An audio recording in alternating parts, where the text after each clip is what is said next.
Morning, ladies and gentlemen. Welcome back. I'm going to call the meeting to order, and I detect a quorum. We've still got some folks coming in. Lanice and I had a little sidebar here before the convening this morning, and she wanted to comment a little bit further on the distinctions between staff reports and commission reports. Lanice? Thank you, Mr. Chairman. Since this is something that comes up periodically, and I know it concerns quite a few of the members, and Senator Henry raised the question yesterday, Teresa brought me this morning copies of a staff report and a commission report so that I could show you some of the differences in them. And then I also wanted to acknowledge that we have issued 2 or 3 descriptive kinds of reports over the last couple of years under the staff report method. One of them was Stan Shervin's report on the effect of the economic downturn on assessed values as counties were going through the reappraisal cycles. Another one is this one, which was written by Ethel Detch, called Charting a Course to Tennessee's Future. And that one has been presented to you, and you'll see the you can't see from where you're sitting, but the report has at the bottom of it a line that says staff report to members of the Tennessee Advisory Commission on Intergovernmental Relations. So when we do issue a staff report, it's issued to the members of the commission. The best example probably of the cover of a commission report is this one on the infrastructure inventory, and you'll see the banner across the top, and all of the commission reports have the same banner that says Report of the Tennessee Advisory Commission on Intergovernmental Relations. So if you read that on the cover, you'll know the difference between the reports. Also, I mentioned that there's a transmittal memo inside. The transmittal memo to the commission looks like this. You'll recognize it from the docket book. And it's from me to you saying this is a report for your approval. In front of that, we put a transmittal letter from myself and the chairman on this very different letterhead with all of your names down the side. And this is addressed to the General Assembly, in this case, to the speakers.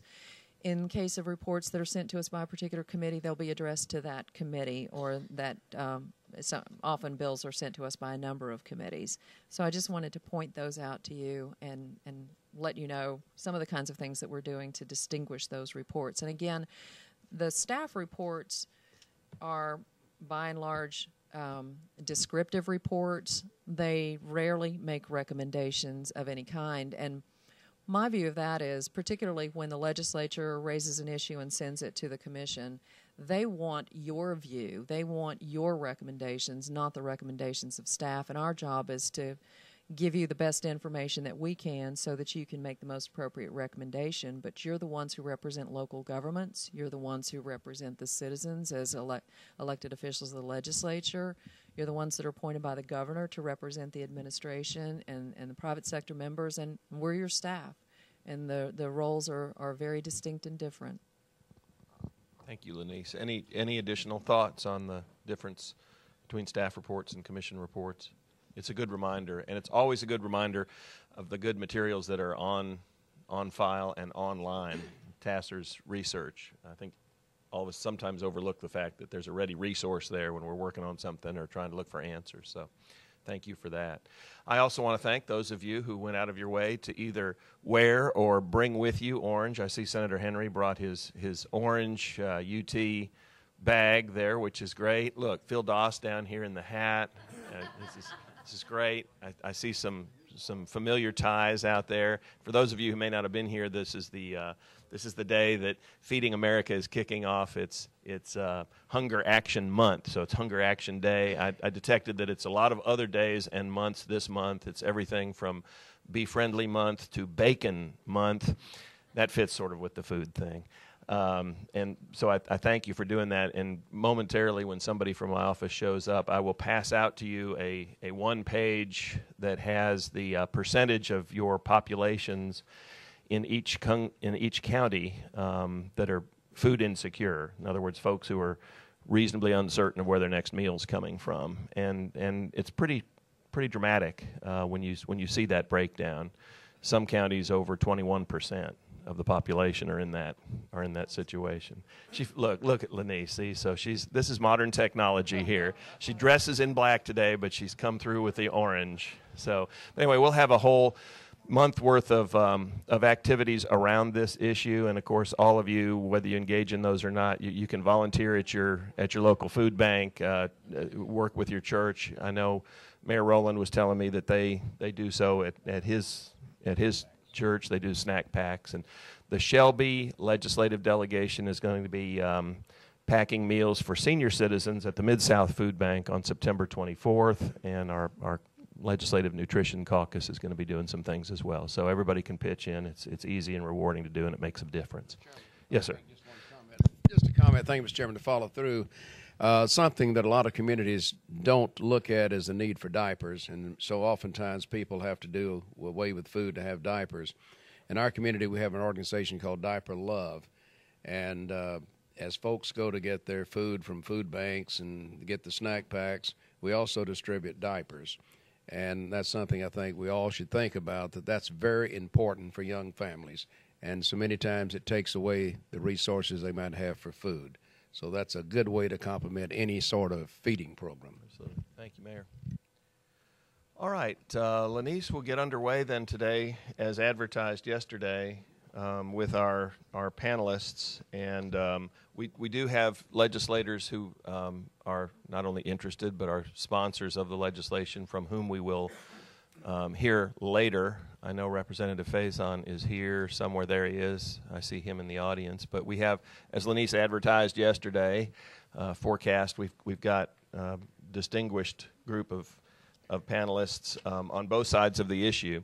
And what we have typically done is we'll ask our first group to come and join us here at the table in front of the dais. That's with Ralph Perry and et al., the group at the top here. And then you can either speak from your seats, or if it gets crowded or cumbersome, you want to speak from the podium, feel free to do that. But as you come and take your seats, yeah. And we had here, as you see in your materials, we had an order of presentation, and if you're not uncomfortable with that, we could just start from the top with Ralph Perry, the Executive Director of the THDA. Thank you, Mr. Chairman, members of the Commission, good morning. With your indulgence, we've organized ourselves to give you a broad perspective of what happens when you tax the tax credit. So with your indulgence, I'll make just a few brief remarks and then turn it over in turn to my colleagues, Mr. Lawson, Mr. Nance, Mr. Verbal, and then I'll reclaim the balance of my time for a few concluding thoughts, if that be acceptable to you. This really is a question, when you get down to it, of whether it makes policy sense to tax the tax credit.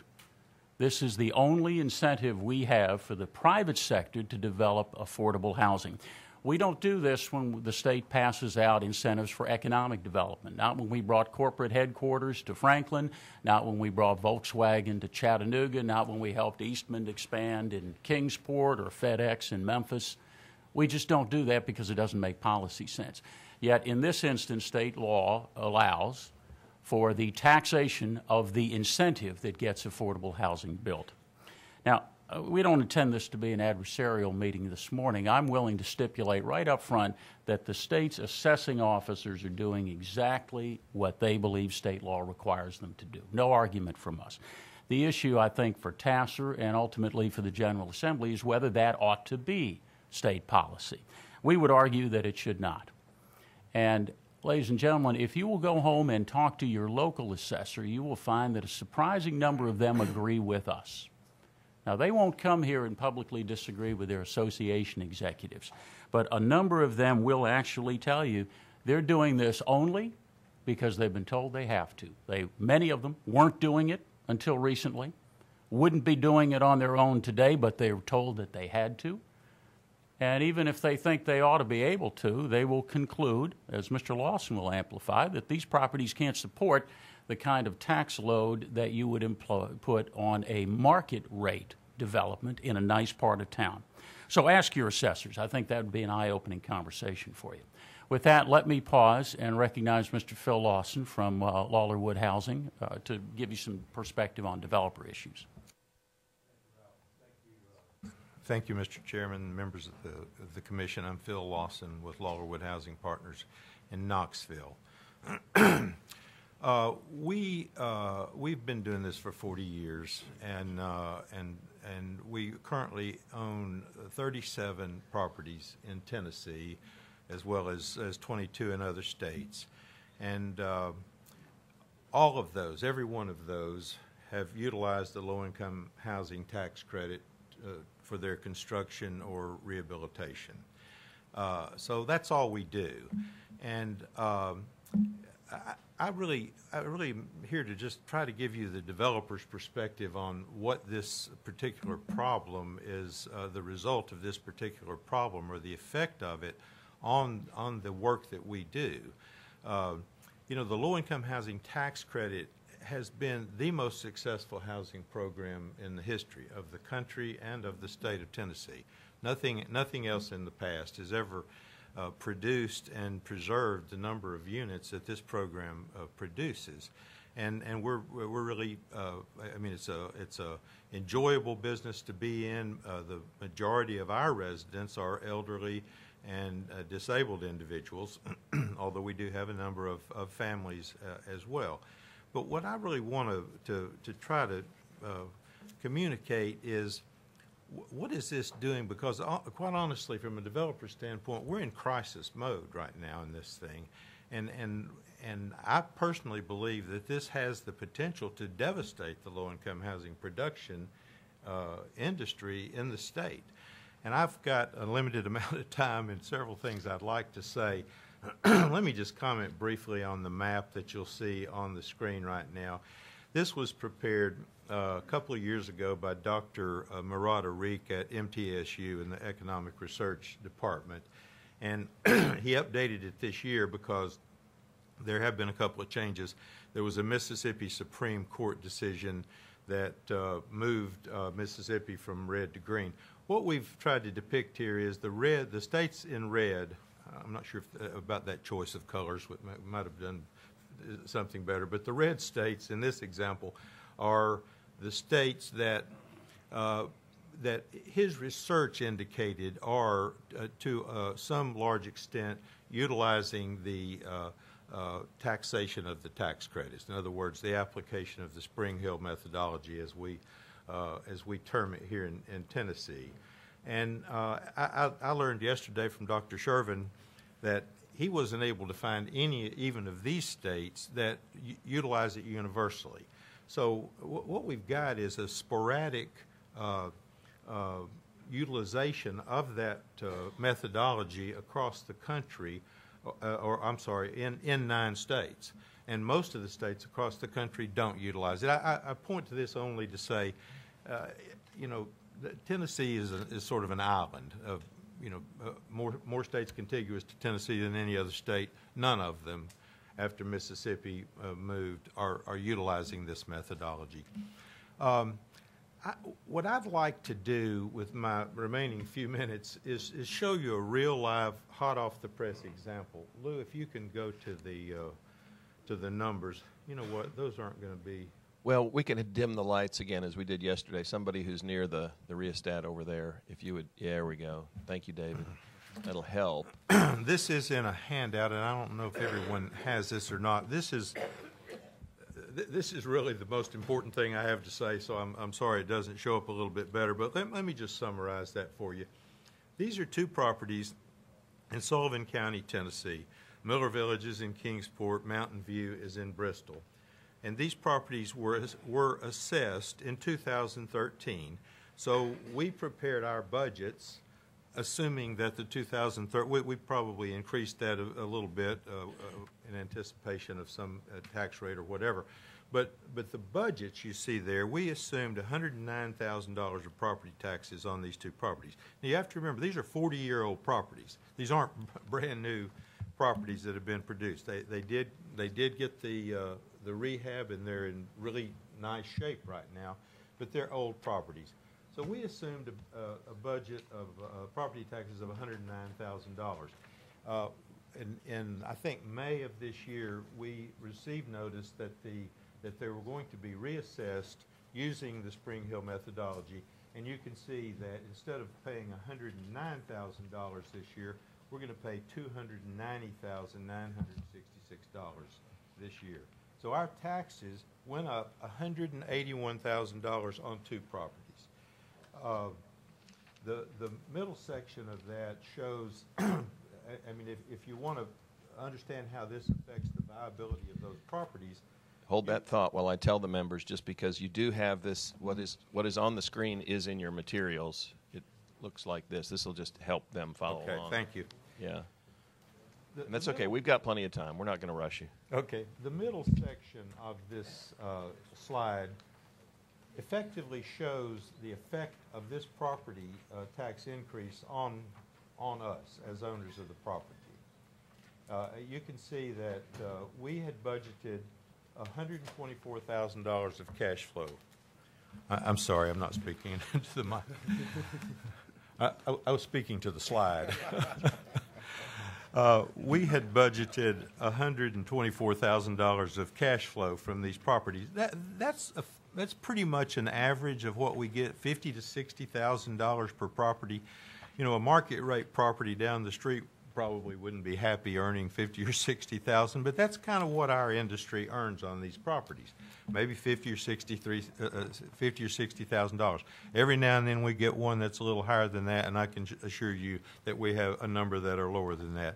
So we had budgeted to earn $124,000 of cash flow for ourselves and our partners on this property, and with this property tax increase, that drops to a minus $57,000. So that's really the crux of the point I'm making. The application of the Spring Hill methodology is not just a little haircut on the properties that it's being applied to. It wipes out the profitability of these properties in virtually every case we've analyzed, and takes it to and puts these in a negative situation. You know, what's the result of that? Well, you know, we'll come up with the $57,000 that will be in the hole this time.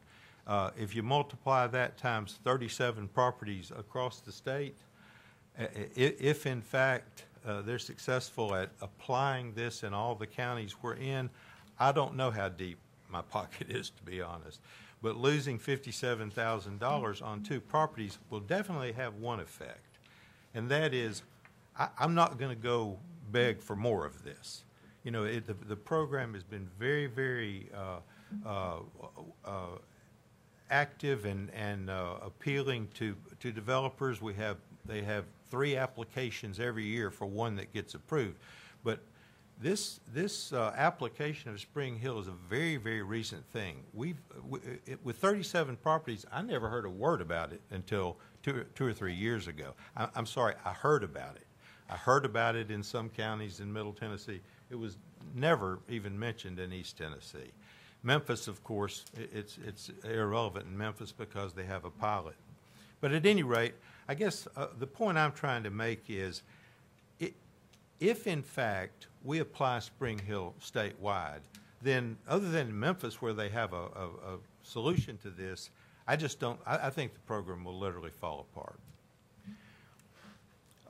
The lower part of this slide is really intended to make another point that's very closely related to this, and that is we're showing the appraisal on a per unit basis. This is the way we tend to look at these things. In other words, you take the total amount of the appraisal and divide it by the number of units. This shows the appraisal per unit on 2 market rate properties that we're very familiar with also in Sullivan County. And the point that I want to make there is simply that properties similarly situated, and it's not exactly apples to apples, but similar in nature, condition, etc., we're looking at appraisals on the low-income housing properties of $69,000 and $64,000 per unit, and appraisals on the market rate properties of $38,000 and $42,000 per unit. And I contend that if you, in fact, built 2 properties side by side, and one of them was market rate and could rent to anyone who came in the door and charge anything they're willing to pay. And the other one was a low-income property who is limited to only serving low-income people at restricted rents. This one will pay more taxes under Spring Hill. And that's really that's the bottom line of this from a policy standpoint. And I think that's, if you look at the other slide, I think that's what other states have come to grips with, is it really makes sense to literally tax low-income housing properties more heavily than you do market rate properties. I did have one other point, and I don't know how much time I have left, but I did have one other point I wanted to make. And that is that, as far as I know, and you know, maybe somebody will correct me on this, but as far as I know, there's no attempt whatsoever to tax historic tax credits, which are in exactly this situation, to tax new markets tax credits, to tax energy tax credits. And I think I know the reason why. I think it's because none of those programs publish a list every year for somebody to look at and say, okay, here's who we can go after. They also are programs where all the credits come very early. Ours come over a 10-year period. So effectively the assessors, and again, as Ralph said, we're not criticizing them for doing their job, but we do make it kind of easy for them in this program. We give them a list every year. Here's all the ones that are possible targets here. And by the way, you don't even have to get them that first year. You've got 10 years to try to capture these if you want. And that's what's going on. Some of these, you know, they don't. The two that I showed here as an example, I think one of them was in its second year and one of them was in its third year. So my point is that, as we said, this isn't an appraisal methodology question. We all understand that. It's a policy question. We think the right thing for the state of Tennessee to do is to prohibit this type of assessment. And I will say, just to add one word to what Ralph said about talking to your local officials, you know, we have talked to so many mayors and other folks in around the state, and just to mention a couple, Madeline Rogero, the mayor of Knoxville, Tim Burchett, the mayor of Knox County, a lot of y'all probably know Tim, are both supportive of this bill. You know, when you sit down with folks and help them understand these kind of numbers and say, look, we're talking about whether a project is going to be work or not work, and would you like to have some of this $500 million a year, by the way, of economic development that's stimulated by this program? Do you want that in your city or county? And they universally will say yes. Well, what do we do about this? And what we've said is, well, please support this bill. I'd be happy to take any questions. Why don't we, if we could hold our questions till the entire panel finishes, and then we'll come back. Thank you, Mr. Lawson. Appreciate that. Sure. Good morning. Listen, I want to take my comments and focus a little bit on the social side of the program. I want to share with you kind of how public housing authorities and nonprofit agencies are utilizing the low-income housing tax credit program to address the needs of the citizens here in the state of Tennessee. Today, I'm here representing the 85 housing authorities that serve this great state. We provide approximately 40,000 public housing units across this state for individuals. Most of these units were built during the 30s, 40s, and 50s. Many of these units today are experiencing some severe deterioration because of lack of significant capital to be able to address those things that need to be addressed with these properties.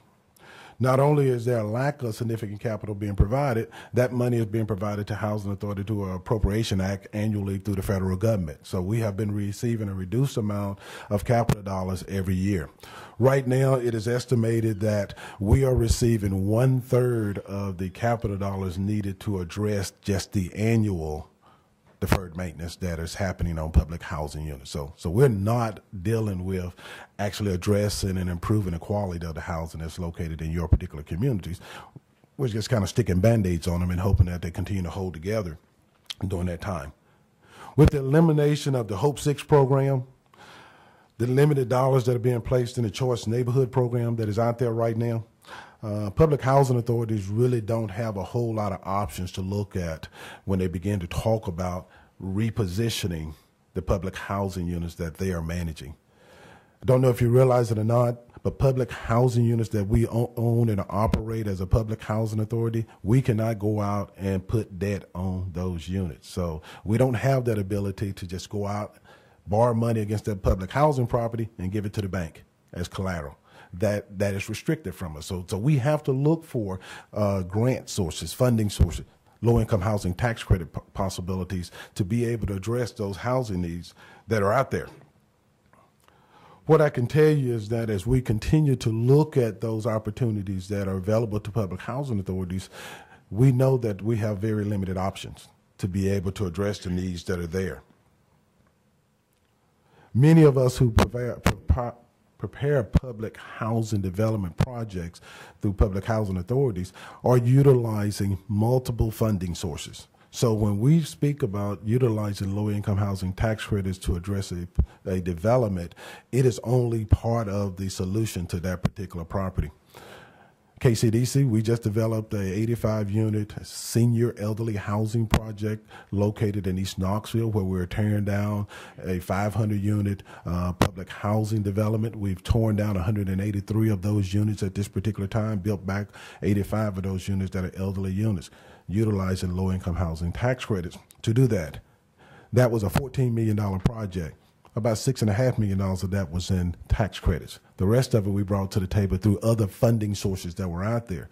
So when you begin to talk about this methodology that's going to be utilized, well, for housing authority, we're going to have to make hard decisions of whether or not we need to continue to look at this as a source of replenishment of our housing stock. Is this a tool we can still look at in addressing the needs of the folks that we're serving? That's a real challenge for us, because when we look at the fact that we've got to come and cobble together other funding sources, that if you're going to take out almost about 50% of that funding source, I don't know how we plug that particular hole. So again, I say to you that I think we jeopardize not only us as housing authorities, I think the state ends up jeopardizing the possibility of losing access to other federal dollars, such as community development block grant dollars, CDBG dollars, home fund dollars, emergency shelter dollars, because those are some of those funding sources as housing authorities we're utilizing to address those particular needs that we're dealing with on an ongoing basis. The other thing that I think that you need to be aware of when we talk about the public housing authority, we are a critical component to the state's housing infrastructure. Because of the way that we manage our housing, we set preferences to determine your application into housing. Typically, those preferences are elderly, disabled, homeless, veterans. So we get a lot of those individuals who are living with us. We're serving the very low income individuals who are living in this state. So that is a real challenge when you begin to say, okay, well, you got this older housing, just keep patching it up. Well, as costs continue to rise from the utility companies who, it's difficult for those individuals who live in public housing to continue to live affordable. This is about dealing with affordable housing. I'd like to just say that as you talk about this particular methodology that's been used, bear in mind for public housing authorities and nonprofits, this is not a business model for us. This is a mission. This is what we do. This is who we serve. We're not going to develop housing and 10 years later, 15 years later, we're going to sell it to somebody. It's going to always be managed by us as a public housing authority. We're going to always be housing the same people that we just indicated there a moment ago. We're going to house the bulk of the elderly, the homeless and the disabled and the veterans. We will house those individuals inside of public housing. So again, as I say, it's not a business model for us. It's a mission for us. That's who we are. Not to speak negatively about my good friends, the private developers, but if this methodology is employed, and you've heard the comment from Mr. Lawson here a moment ago, the private developers have the option to be able to go to another state who don't put this methodology in place and continue to build affordable housing. As the public housing authority, we don't. I got to stay in my community. I've got to then decide, how am I going to address this public housing that is now left? I don't have any options. I can't go out to another state and apply for tax credits and bring them back and address the need here inside of the state of Tennessee. So that's not an option for us. A couple of closing comments. The population that we serve, and you heard Mr. Lawson mention it a moment ago, is a very limited income population that we're serving.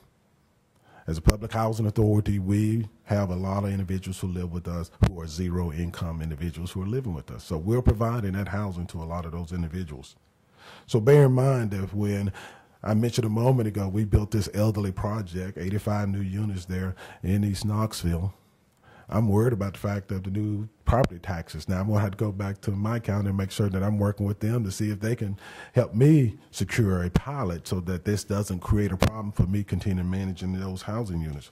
But we can't pass our costs on to the people we house.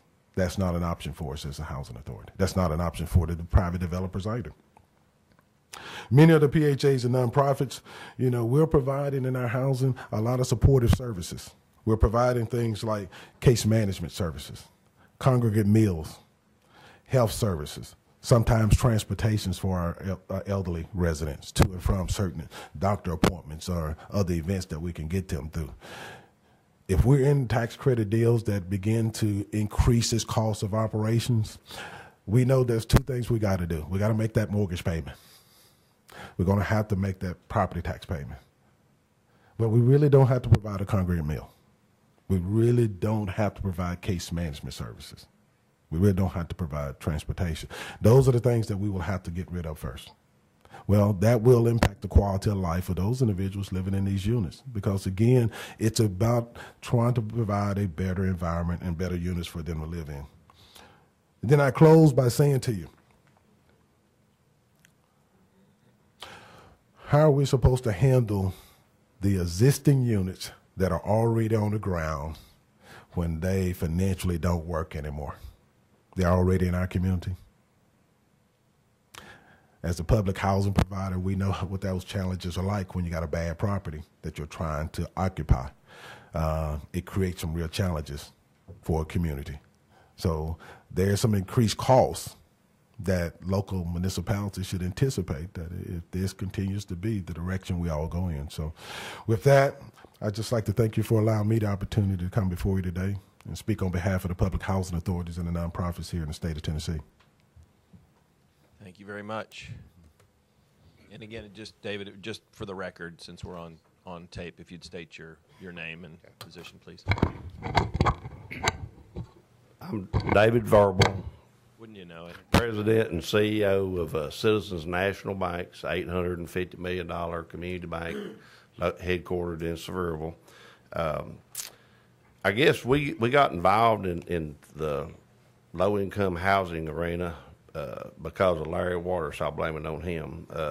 In 1993, and Sevier County still has a very, very heavy need for affordable housing because, as you know, many of the people that work there work for, not large wage amounts, so they can't afford to live in expensive housing.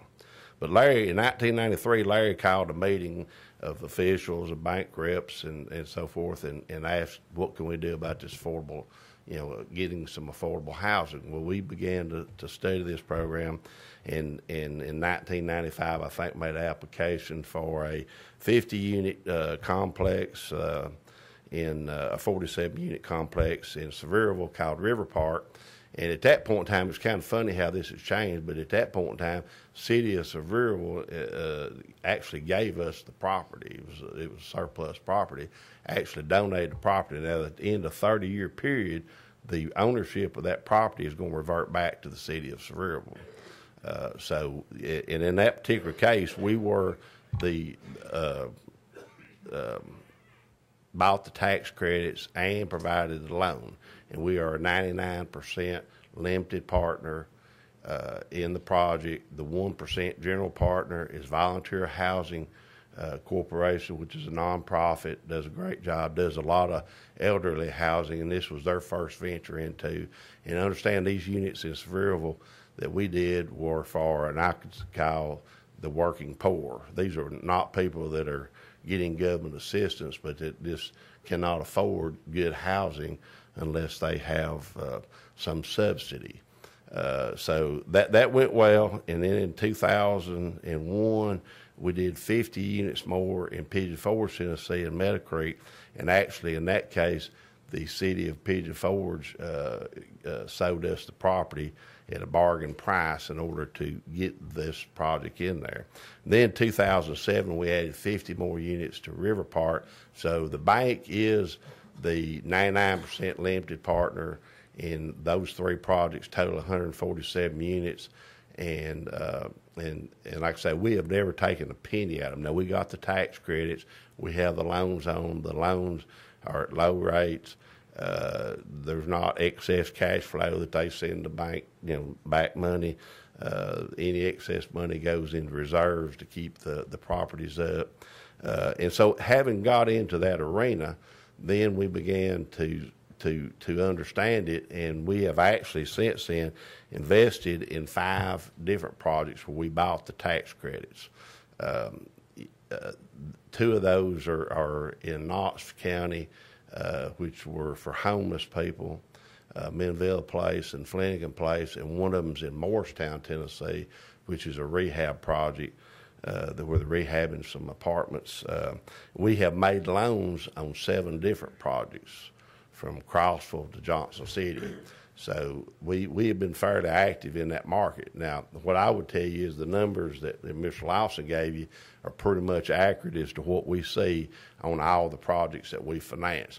I mean, there is not a big number left at the bottom line when you get through doing paying the bills. So our position will be as a banker that we will not develop any more of these projects, nor would we loan on any of these projects unless they were to developers that were doing under pilot programs. So to me, the question is really ought to be before people, and hopefully maybe Larry takes this back to Sevier County, but it's not whether we should be taxing these things, but it's whether we should have pilot programs to encourage people to build more of these, because we have a severe need of housing, of low-income housing in Sevier County, and we have people living in old run-down motels that are paying $200 a week to stay in slums. In fact, recently 2 of the motels were condemned, and the people were thrown out on the street and had no place to go. And so there's need for more of this housing, but we as a bank would not, and I think other bankers would tell you the same thing, because you can't do it if they want cash flow. I mean, if you got a 1-to-1 or a 1.10 debt coverage ratio, that would be wiped out by taxing the tax credit. So that's just kind of our position, is that we would not do unless they were in a pilot program. Now, I think the other disadvantage of that is places like Memphis that have pilot programs are going to benefit from this to the detriment of places like Sevier County, because they don't have a pilot program. So, like I say, I think the question ought to be is ought to be considering whether there's a pilot program in every county in the state of Tennessee, not whether or not they ought to be taxing these. So that's my statement. I appreciate you all having me here today. Thank you for taking the time to come and enlighten us.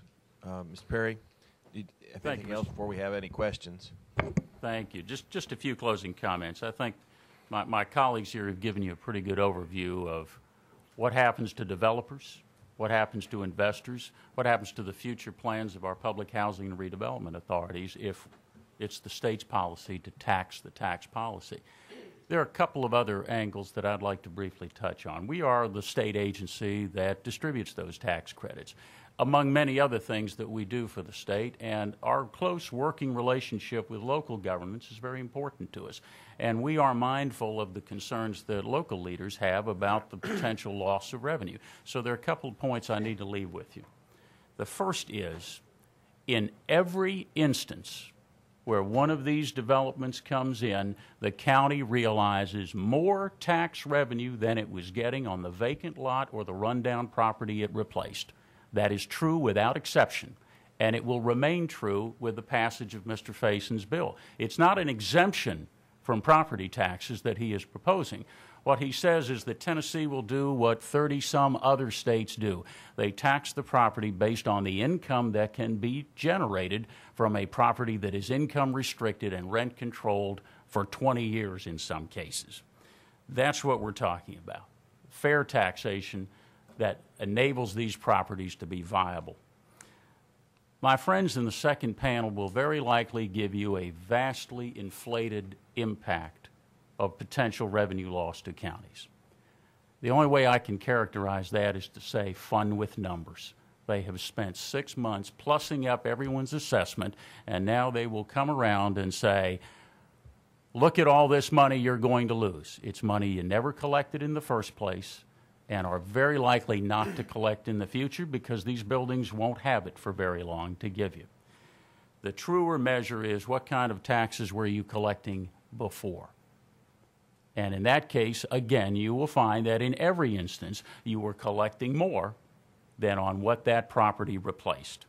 The truer impact on local government is what happens to these properties if they fail financially. The examples of Mr. Verbal and Mr. Lawson, those are real examples. It's not hypothetical. And they apply to these kinds of properties all over the state. When they fail, they become problem properties. Your police and fire will visit them more often. Some of them will have a chain link fence around them. That's a drain, and it hurts surrounding property values as well, as Mr. Nance pointed out. It's also at some point going to undermine the plans many of your housing and redevelopment agencies have to take advantage of HUD's new rental assistance demonstration program, where they will take public housing units, essentially convert them to private units, and support them with long-term vouchers and the ability to attract private investment through tax credits and rebuild some of that 60-year-old public housing in the heart of your cities and communities. Those deals don't pencil out if you're going to tax them as though you're building high-end apartments in the Gulch or other nice areas of big cities. It just won't happen. Consider also the impact on your economic development efforts. You know, houses are where jobs go at the end of the day. The service workers in Mr. Verbal's community and Mr. Waters' county, they can't all drive in from someplace else. And this is the kind of housing that is available to working people earning 60, 70% of the area median income, teachers' aides, retail clerks, medical techs at some of our facilities. I mean, these are the kind of people we provide housing for. Think of the impact on your economic development efforts if those folks can't find an affordable place to live in your community. My friends will warn you, you know, when you put a low-income apartment in your community, that brings a lot of people who demand services. That's going to run up your cost. Well, you know, that's true of apartments in general, isn't it? And you have a tool to manage that. Planning and zoning.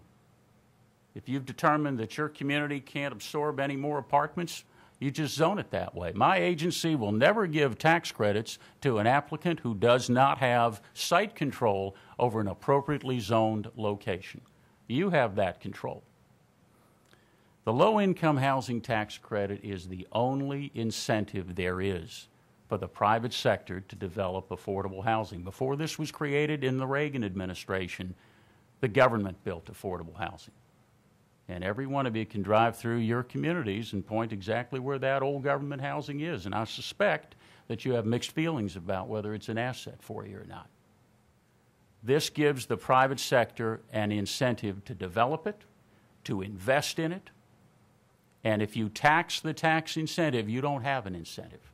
And the program starts to wither on the vine. And that's our concern as the agency that you've entrusted with the responsibility to do this. These properties can and should pay taxes, but we submit and agree with Mr. Fason that they should be taxed on the basis of the income that can be generated from a income-restricted, rent-controlled property. And we would encourage you to so recommend to the General Assembly. Thank you, Mr. Chairman, members of the Commission. All of us are happy to take your questions if you have any. Mr. Perry, are there questions for the panel or individual panelists? Mayor Waters, you look like you're thinking about one. Senator Henry, you're recognized. Thank you, Mr. Chairman. Mr. Perry, good morning, gentlemen. I didn't bring the Constitution with me. I apologize, but Mr. Dawson, Mr. Lee know it by heart. I think Article 2, as amended by the Question 3 proposal, said that continue to say all property be taxed, but the legislature sets a rate of taxation on personal property. Is that right? Right, Ms. Lee? That's right, Ms. Lee. Now, I don't know that it says you can eliminate anything from taxation. It just says you can set a low rate.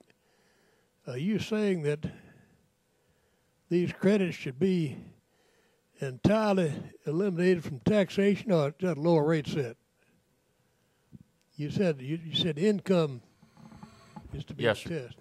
Yes, this is a method of taxation that is known to assessors in this state and others, and is often applied. It's a question of do you assess it based on the income that can be generated, as opposed to other methods. 30 plus other states have done this. I am perfectly willing to stipulate that the advice Mr. Lee has given to assessors, that this is what current law requires, is accurate. But I believe that it is within the purview of the General Assembly to change what the state's policy on this is. You think it would take an amendment to the Constitution or a statute? The statute, sir. Well, if Article 2 calls on all property to be taxed, legislature can adjust the rate. It doesn't authorize legislature to say you just can't tax this property, does it? Well, Senator, I wouldn't presume to argue constitutional law with you. You know it better than all. But I would suggest that what we're talking about taxing, and they would be taxed. It is the method you choose to assess. And the income-based method of assessment has been an acceptable way to assess property in Tennessee and many other places. Assess property with paid for by the TPF, what, LIHTCs, low-income housing tax credit. Thank you, Mr. Chairman. Odd. Great lead off for me to recognize Chairman McNally. Here we go from the Dean of the Finance Committee to the Don of the Finance Committee. I don't know about the Don. I'm Irish, not Italian. What's used is the income method to tax commercial property, and that's been upheld by various courts, and I think y'all are comfortable with that. But what you want to do is to exempt the tax credit from that calculation, but still leave the restricted rent component, which it seems like if you're going to do away with one, you should do away with both. And the court that ruled in Spring Hill actually said that because the restricted rents are also considered, ignoring the effect of the tax credit would distort the earning capacity and thus the fair cash value of the property of low-income housing. That was part of the court's decision in that particular case. But it just seems that it would not be fair to simply neglect that part of the income stream. I don't know, what effect, if any, it would have on the amount of these low-income housings projects that are built. I mean, I guess that can be argued that's purely speculative. But that decision goes back to 2003, and I would think that anybody who built houses after that would have been aware of that decision, or should have been aware of that decision, and should have, factored that into their calculation of how much income is available off these properties. And I guess the bottom line is what if you do start giving this credit now, or start not including the tax credits in that calculation, then the taxpayers of the county basically have to pick up the slack. And maybe that ought to be a decision the county makes, such as Memphis did in the pilot program they established. But I don't feel it's really up to the legislature to make that decision. Well, the taxpayers of the county, as Mr. Perry pointed out earlier, are actually going to get more tax. I mean, there's going to actually be more tax after this transaction than there was before. So we don't really view this as a shifting of the tax burden, excuse me, away from the low-income property to others. There will be more tax in total for the county, as well as a lot of other benefits. I mean, the economic development aspect of this is significant. We just closed one a couple of weeks ago in Knoxville that's going to create $10 million of construction and activity in the downtown area. That's probably the largest construction project in some time, and we're working on another one very close to that that'll be $17 million. So these things are creating construction jobs. They're creating an improvement to the housing stock, and they're really not costing any tax. We're not suggesting that they do. I might also mention when you say that this was published in 2003, and I agree that it was, and we've all known about this for a long time. And what we've done for the last several years, quite honestly, is we've gone to county assessors around the state and said, how do you feel about Spring Hill? And the vast, vast majority of them, I'm not talking about half, I'm talking about way more than that, will have said, I don't care anything about it. I'm not going to use it. I don't like it. It's only been a very, very recent situation, and it's been inspired by the folks on the other panel. Again, we're not criticizing for that. I'm not exactly sure why they decided to start pushing this, in 2011 instead of 2002 or 2003 when the case decided. But for whatever reason, in the last few years, they now go to the assessors and encourage them. I guess you could. The assessors have different words for what they're hearing from the DPA, but we'll leave it with encourage or educate them on the fact that they ought to do this. So for a number of years after that opinion was handed down, there was very, very limited applicability of this in just a handful of counties, primarily in Middle Tennessee, none whatsoever in East Tennessee. Senator McNally. But I think the potential was still out there, and when you put your deal into place, I think that you should have realized, or maybe you did, that there was a potential that under law should be taxed, and it's not. The other thing is that while it does bring construction jobs and jobs into the community, there's also an expense side to that for the community. And in particular, you talk to the police chief in my city, and he's very concerned about the amount of crime and the amount of resources that he has to devote mainly to areas of low-income housing. Well, that is true, and I will say that the quality of the low-income housing that's being produced now under this program, and the fact that a lot of this is going into rehabilitation of that low-income housing, I hope is improving that situation. The folks we talk to the police chief any time we go into a town or someone in the police department, try to understand what the crime situation is, and ask for their cooperation to help us improve that. And we try to do that. We're doing that in a major property here in Nashville right now. We're rehabilitating a property in Nashville right now that between in the 6 months prior to when we took it over, had 3,200 emergency calls to that property. The statistics are dropping dramatically because we've gone in under this program. We've evicted a great number of tenants that had some sort of problem on their record and so forth. So I think we're making these better, and we're trying to work with local officials, the police department in particular, to make sure that they do end up being good. Let me also respond to one thing.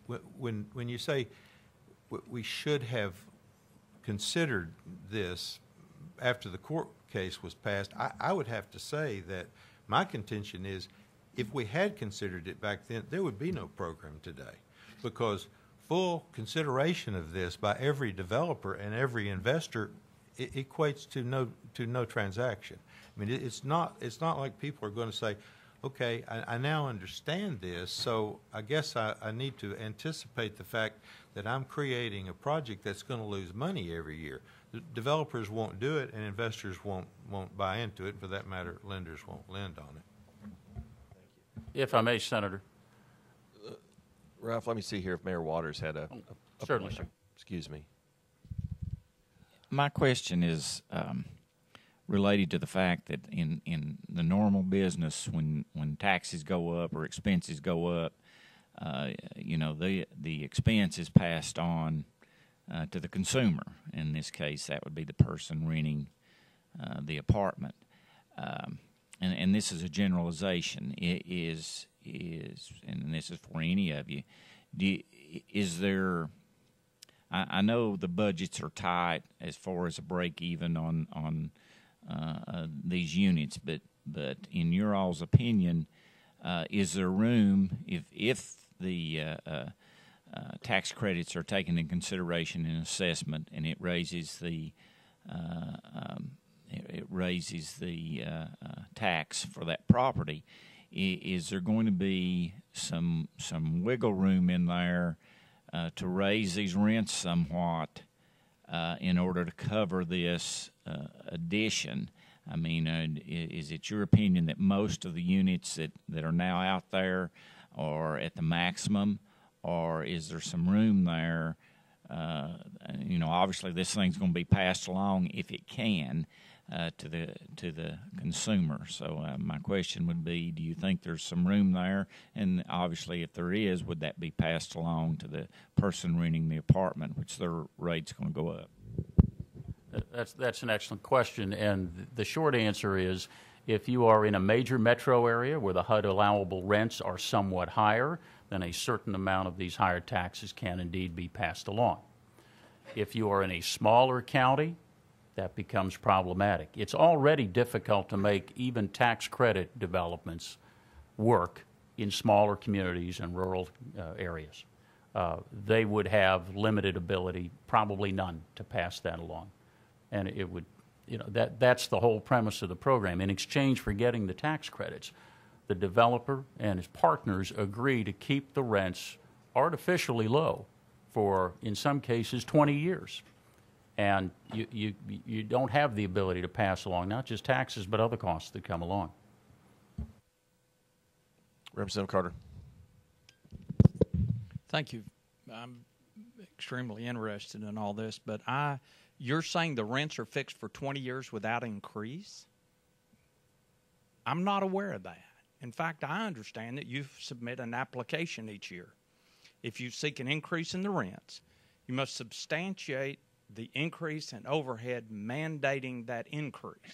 So my question to you is, when you make applications to change taxes, is there a place to show where you've had increased utility cost? Well, there are a lot. We're sort of into the income side of this equation now, right, which is about as complex as the overall program. The segment of this industry that my company works in is preservation of older HUD-assisted properties. So all of our rents are determined by HUD, and they are. You can seek adjustments periodically, but the adjustments you get are based on an analysis of what other rents are, market rents in the area. They're not based on how much tax you pay. Is there a line on there for property increases, property tax increases? No. So you're not allowed to even tell the government your taxes have gone up and have hurt the operation of your facility. Well, I don't know exactly what the forum would be to tell them. I mean, Well, the application for a rent adjustment, Yeah, no, it's doesn't not. it have property taxes in it? No. You have to attach proof of the increase, how much it is per apartment. You don't do that? no, sir. Okay. Thank you. Mayor Greer, Brent, did you have a comment? Okay. Mayor Burgess? Just one question of clarification. Mr. Lawson, I think you mentioned these two properties you had the example on were 40 years old. So you, through the course of the rehab, did you get the additional tax credits at that point in time? In other words, do these tax credits come for new properties, for rehab properties? And my last point of clarification, when our assessors are evaluating and assessing these properties, do they know if the tax credits are still in place or if they have expired, and do they only apply the increased assessment during the period for which the tax credits are in place? The answer to your last question is easy, and that was yes, that they do only this. The application of the Spring Hill appraisal methodology would only be effective during the 10 years, and in fact, it actually declines over that 10 years because it's effectively a present value of the 10 years of credit. So it's more in the first year than it is in the second, and less in the third, and by the 10th, it's gone. I'm sorry. What for your first question? Remind me. Okay, having a Rick Perry moment. Both of us are, I think. Oh, I'm sorry. Yeah. Very good question. Yeah, there are two programs. I mean, there's one program that Ralph's agency administers, but they do make an allocation each year of the portion of that going to new construction and the portion of that going to preservation. And the new construction tends to be somewhere around 2/3 of the program, and the preservation part tends to be around a third. That's the portion that I work in. This really comes from the fact that my company was one of the early developers in the Section 8 program from back in the 70s when that program started.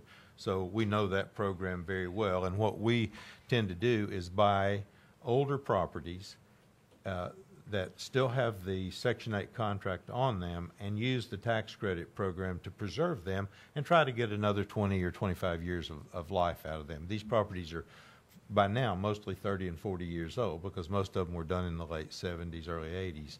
And so we're taking those properties, we're going in and pretty much doing everything you can do, that's not tearing the building down. I mean, we give the folks new kitchens. They always love the kitchens better than anything. They get new cabinets, new countertops, new appliances. They also probably get a new roof, but they don't notice that very much. The community rooms are improved, and it's one of the if I could just take 1 sec, one of the most fun parts of what I do if I'm having a stressful day, I can go out to Westview Towers, a building right behind West Town Mall in Knoxville, and go in the lobby of that building and just sit and talk to some little ladies that live there and listen to them tell me how much they love to live there.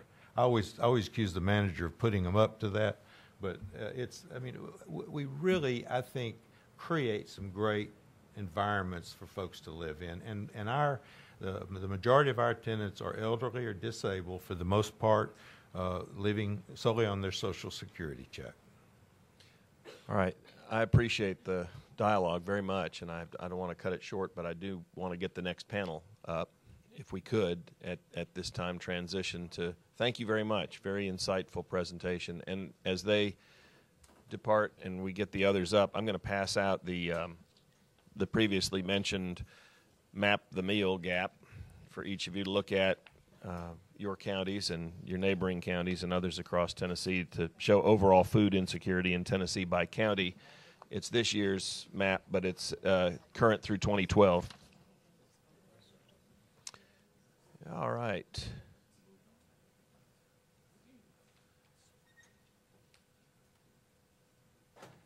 There we go. Come on up and make yourselves comfortable. Interesting stuff. Do we? I was just wondering if we need a break.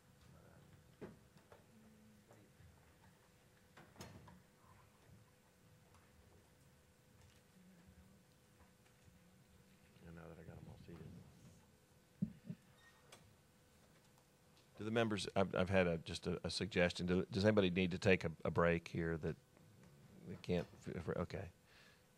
We're just going to proceed, but people can come and go as they need to.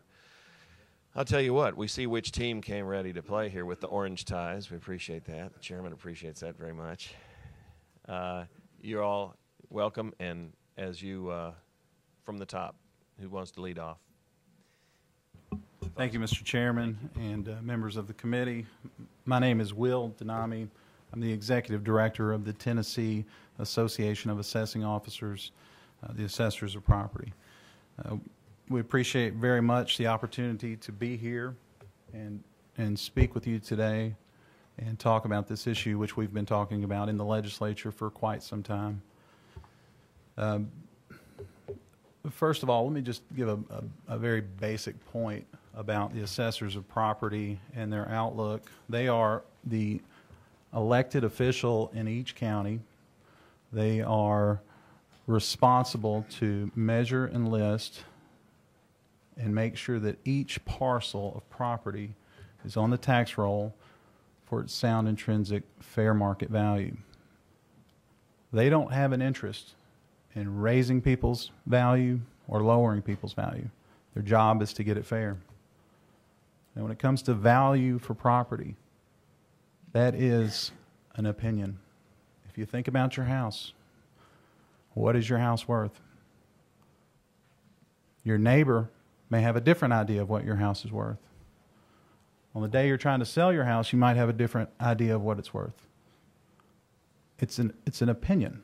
So value in and of itself is something that's different for every person. And each day it can change. So we have these basic methodologies that we follow to try to reach the sound intrinsic fair market value. And when you're dealing with property, there are three primary approaches. Cost approach, pretty simple. Most insurance companies use it. How much did it cost to build the building? That's the cost approach. Market approach, or sales comparison approach. How much would a property similarly situated sell for in the market at that time? You might look at your house and you might look at a house across the street and say, well, it's listed for this price, or the one down the street just sold for this price, and that give you a good idea of the sales approach. And then there's the income approach. The income approach is the approach that is most contested in the appeals process. In the appeals approach, you get into the specifics of the property. On the income approach in the appeal, you get to the specifics of the property.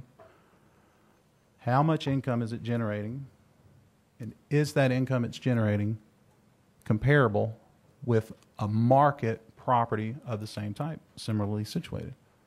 Now, one of the things I want you to understand about the appeals process is how many different bites at the apple that the taxpayer is given to try and reach the fair market value of the property.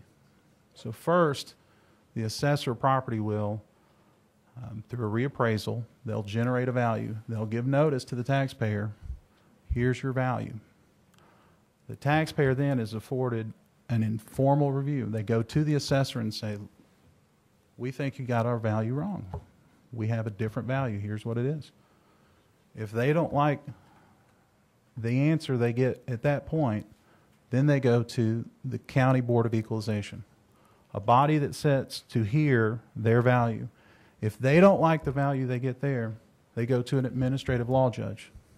If they don't like the value they get there, they go to the Assessment Appeals Commission.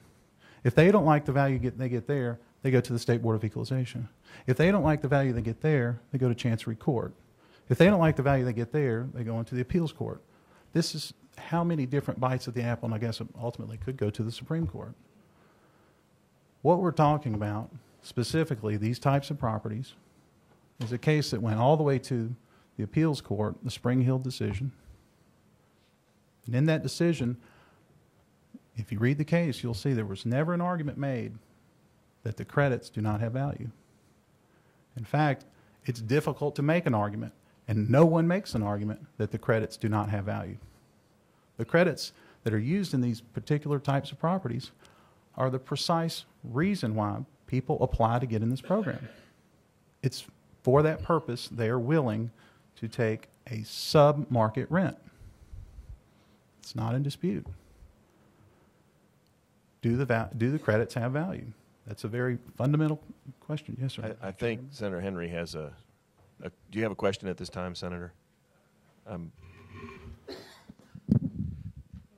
to get at a while ago, if you use the income approach to property, you disregard the low-income housing credits, but they're still property, so it's up to the assessor to assess them as the law requires. Now, the Constitution has not been amended with regard to the rate of assessment of such property, has it?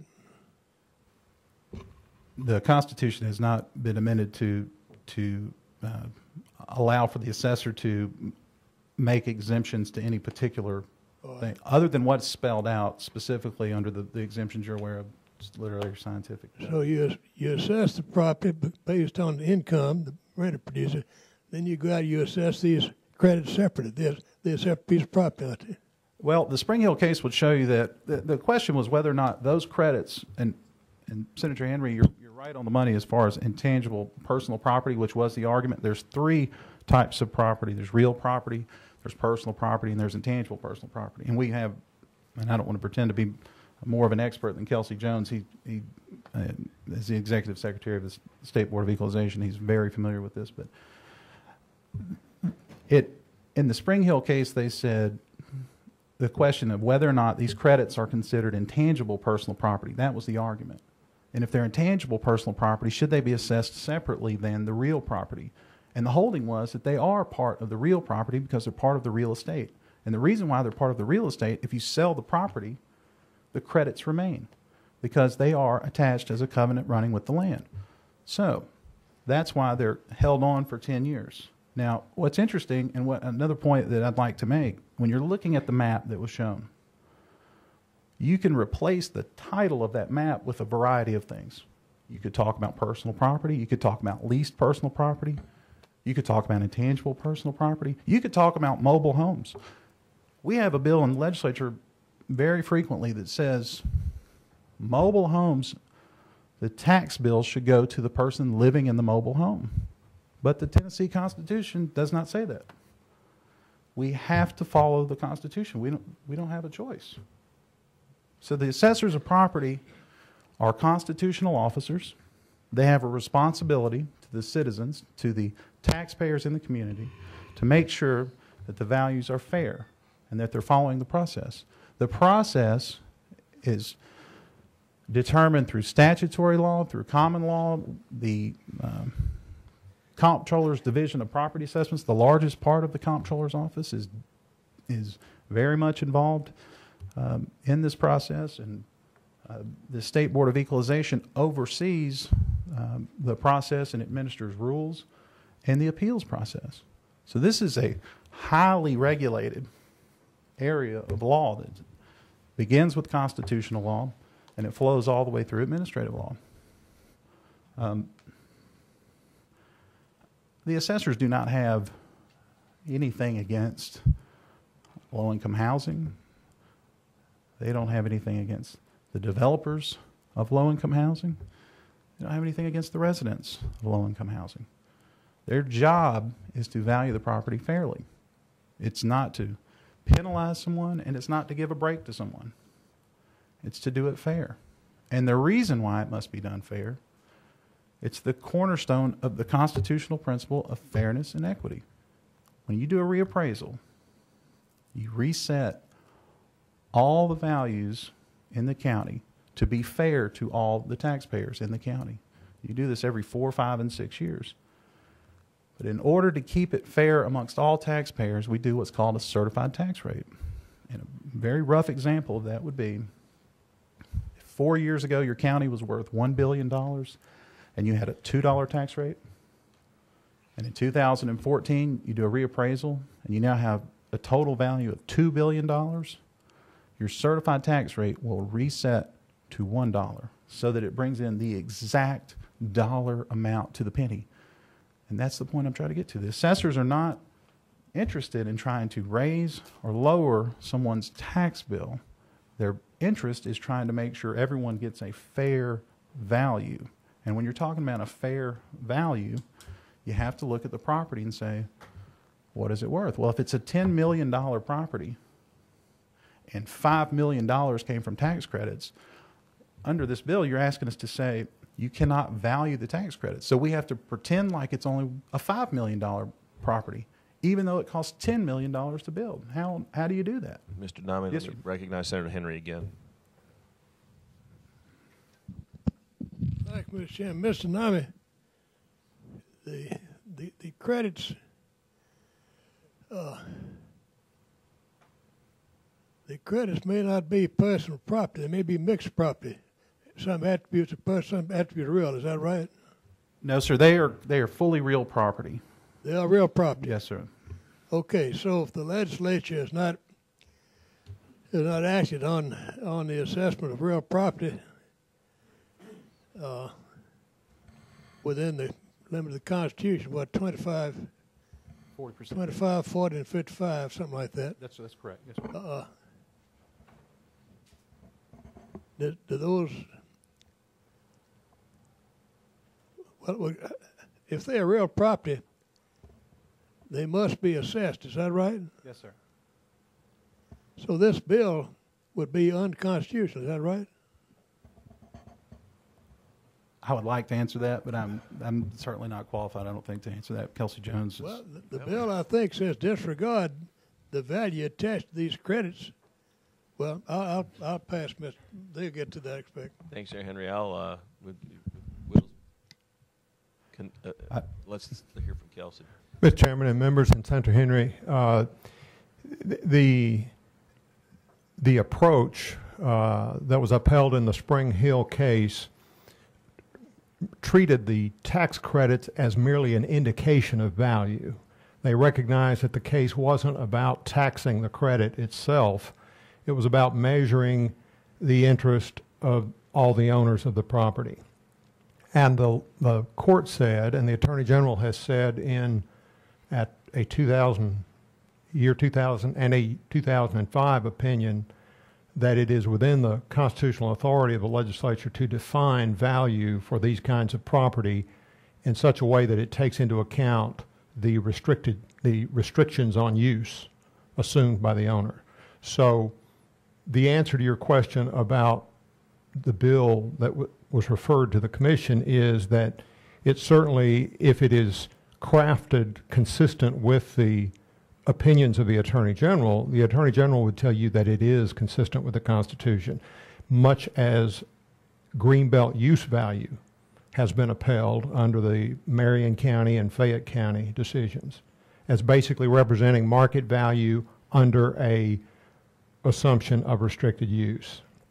The only, just to jump ahead to the few remarks I was going to make, the only thing you need to be careful about, and I'm not sure we're there yet with Senator Sutherland's bill, is you can't restrict the valuation to the actual property income. You can say to the assessor, disregard the credit.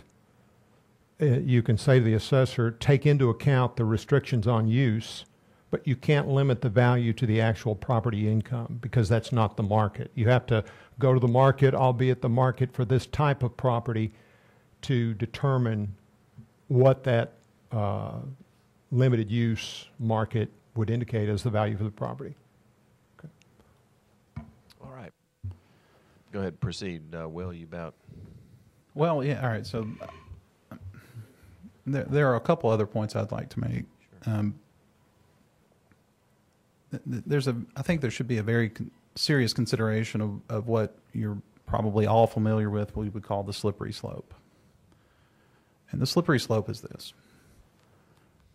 if you start putting in place special valuation for one class of taxpayers, how do you determine the next class isn't eligible?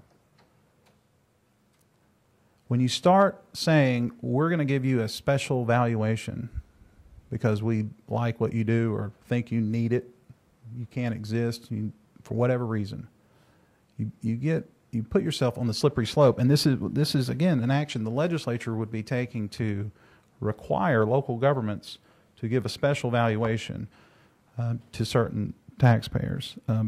The other point I want to make, which I think is important, the taxpayers do not find themselves in this situation by accident. These are sophisticated entities. These are complicated deals. They're thought out, and they compete for this program.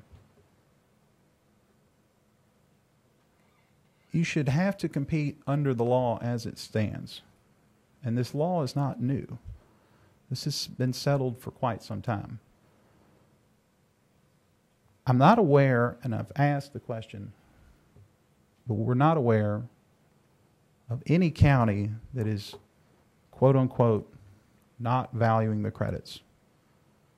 Now, in the case of Shelby County, they're doing a pilot program. In a pilot program, one of the things that I think should be mentioned is the assessors of property did work with the developers of low-income housing a few years ago in trying to develop a framework for a pilot program. A pilot program, and it's not our place to say what the policy is or as far as what local governments should do. I think they should have the option to make that determination themselves.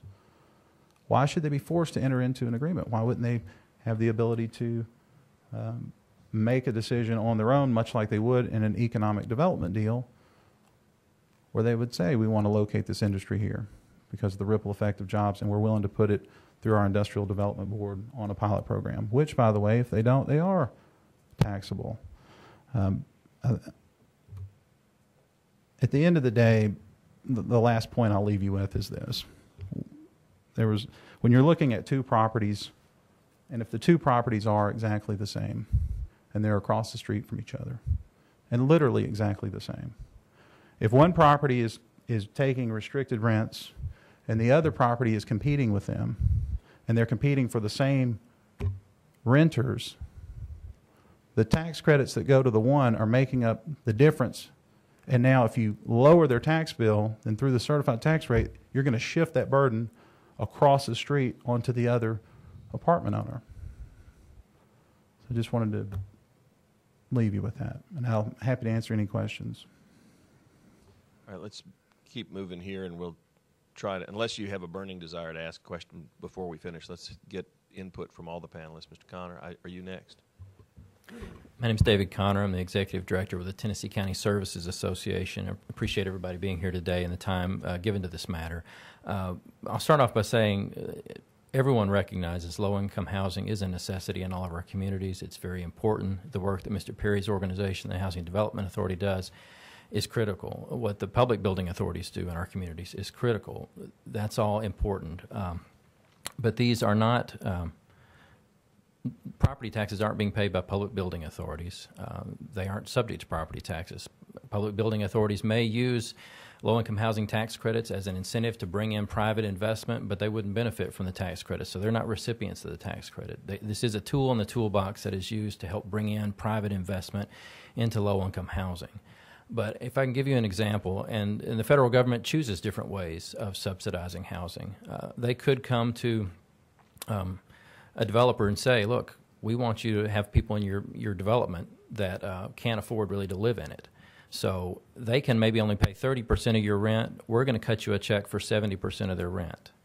And will you let these people live in your facility? And I don't think anybody would say, a commercial developer says, yeah, I get $100 a month in rent, but you really should only consider my income to be $30 because the federal government's paying the other $70.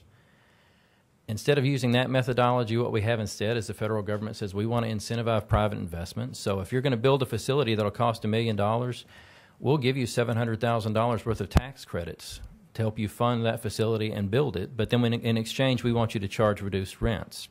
So they've kind of just gone about it a different direction.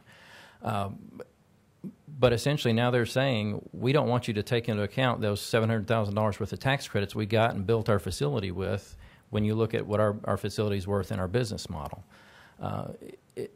These property taxes aren't being paid by the residents of these facilities, as was talked about earlier, and we heard the gentleman from Sevier County testify that they are a bank that has substantial holdings, and they own 99% of one of these limited partnerships. And in addition to benefiting from the tax credits they get from that, they also provided the mortgage to the facility to build the other portion of it that wasn't financed with a tax credit. So they're generating income off the mortgage that they're loaning to their own facility. And they're the ones who are going to be paying the tax bill. It was brought out before that this is now being pushed as if this is something new. The Spring Hill decision was decided in 2003, but it was obvious that there were assessors and there were places in the state where these properties were being assessed in this manner prior to that. Otherwise, why would they be suing over it? It went through the whole process. It went through the system. It went through the local Board of Equalization. It went through the State Board of Equalization. Then it was appealed through the courts. The decision came out in 2003. The decision had a number of groups involved in it. In addition to the individual parties, there were amicus briefs filed by the Greater Nashville Apartment Association, the Tennessee Network for Community and Economic Development, and the Tennessee Apartment Association. So there were statewide associations that were involved in the litigation. I think they knew of it and were aware of it. The decision came out in 2003, which is 11 years ago. With all the effort that goes into the application process and everything else that happens, it's hard for me to accept that there are developers who say, well, we didn't know they were going to be, this could be considered in our property taxes.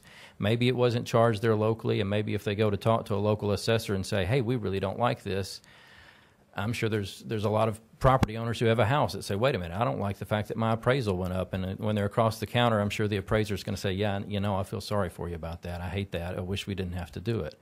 But the truth is this has been the law of the land for 11 years, and even prior to that, this was the way this was being enforced. In my understanding, even though there was testimony that this is, if this continues to go forward, this is going to dry up investment in low-income housing. Since the decision in the 11 years interim, my understanding is that these continue to be very competitive grants. There's at least 3 or 4 applicants for every grant that's awarded, and I don't think there's been any reduction in the number of people competing to get these grants. They see it as a valuable thing. They see the tax credits as having great value, and that's why they're willing to invest in this. To a couple of points, Senator Henry, I appreciate bringing out the issue of uniformity. Even whether or not there might be a constitutional issue on this, I have concerns, as Will mentioned, about a slippery slope issue. We've got an example with depreciation tables for business personal property that is in our code, that there are entities that are assessed locally that use those personal property tables for depreciation, that use those when reporting their property or their business, and there are other entities that are assessed centrally. Some of the companies that were assessed centrally, the utilities and airlines and railroads, argued in court and said, wait a minute, we think those depreciation tables are accelerated. They're too fast, so you're undervaluing commercial business property that is being assessed locally. And they were successful in that argument. And as a result, the court said, you know what, these centrally assessed entities need to have their property tax rate reduced until such time as the legislature changes those depreciation tables and ups it, because it's unfair. So as he brought up the example, we could have people, if you end up saying, don't take into account the tax credits that these companies received in order to help finance their buildings, you could have a similarly situated real estate development that could bring a lawsuit and challenge and say, you know, we're being unfairly treated. This group is getting a reduction in their property taxes, and we'd be entitled to a remedy or relief.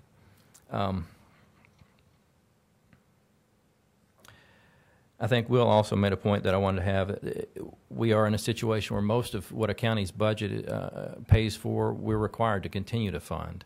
When you reduce taxes, it's rare that we're able to cut enough out in order to offset that in terms of services, because there's so many services we're mandated and required to provide.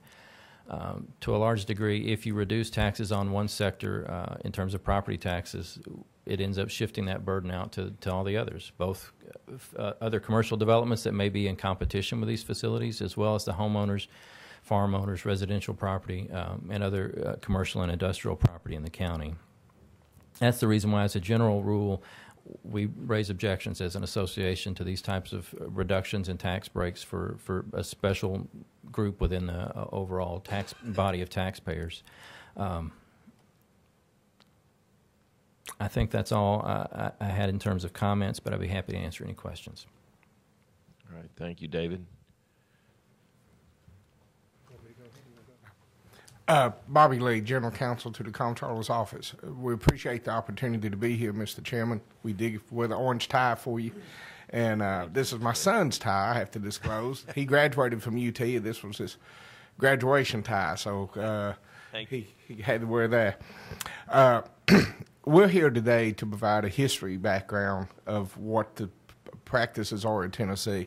The Comptroller, of course, sits on the board of THDA. Comptroller Wilson is our concern is to the appraisal process and the administration. We do not take a position on the policy side. We're here to provide information on how we got to where we are on the appraisal side. We're very supportive of the appraisal information. As Dr. Shervin pointed out, there's some articles in your materials from MAIs and everything about the appraisal side of this. What happened, there's a series of cases going back all the way to 1984 about the valuation of subsidized housing.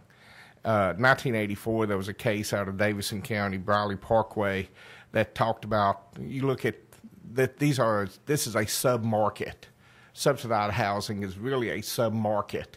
It's totally different than conventional housing, so you should limit yourself to that sub-market in determining the valuation of that. Then, as Dr. Shervin pointed out, in 1992, there was a Troy Place Apartments in O'Brien County, which that was a interest rate subsidy. The owner of the property was given a market interest rate, but the federal government paid down to a 1% rate. So the gap there was furnished direct payments from the federal government to the property owner so they could buy down the interest rate to a 1% loan. Then, as one of the gentlemen spoke about earlier and has been noted, there's the direct payment method, the Section 8 sections, where the federal government will pay a part of the rent on behalf of the tenants directly to the owner. We've always taken a position, all of those are enhancing factors. All of that is income to the owner of the property. Whenever we got to the Section 42s, the first case of that was a case out of Dixon County, CP and Associates.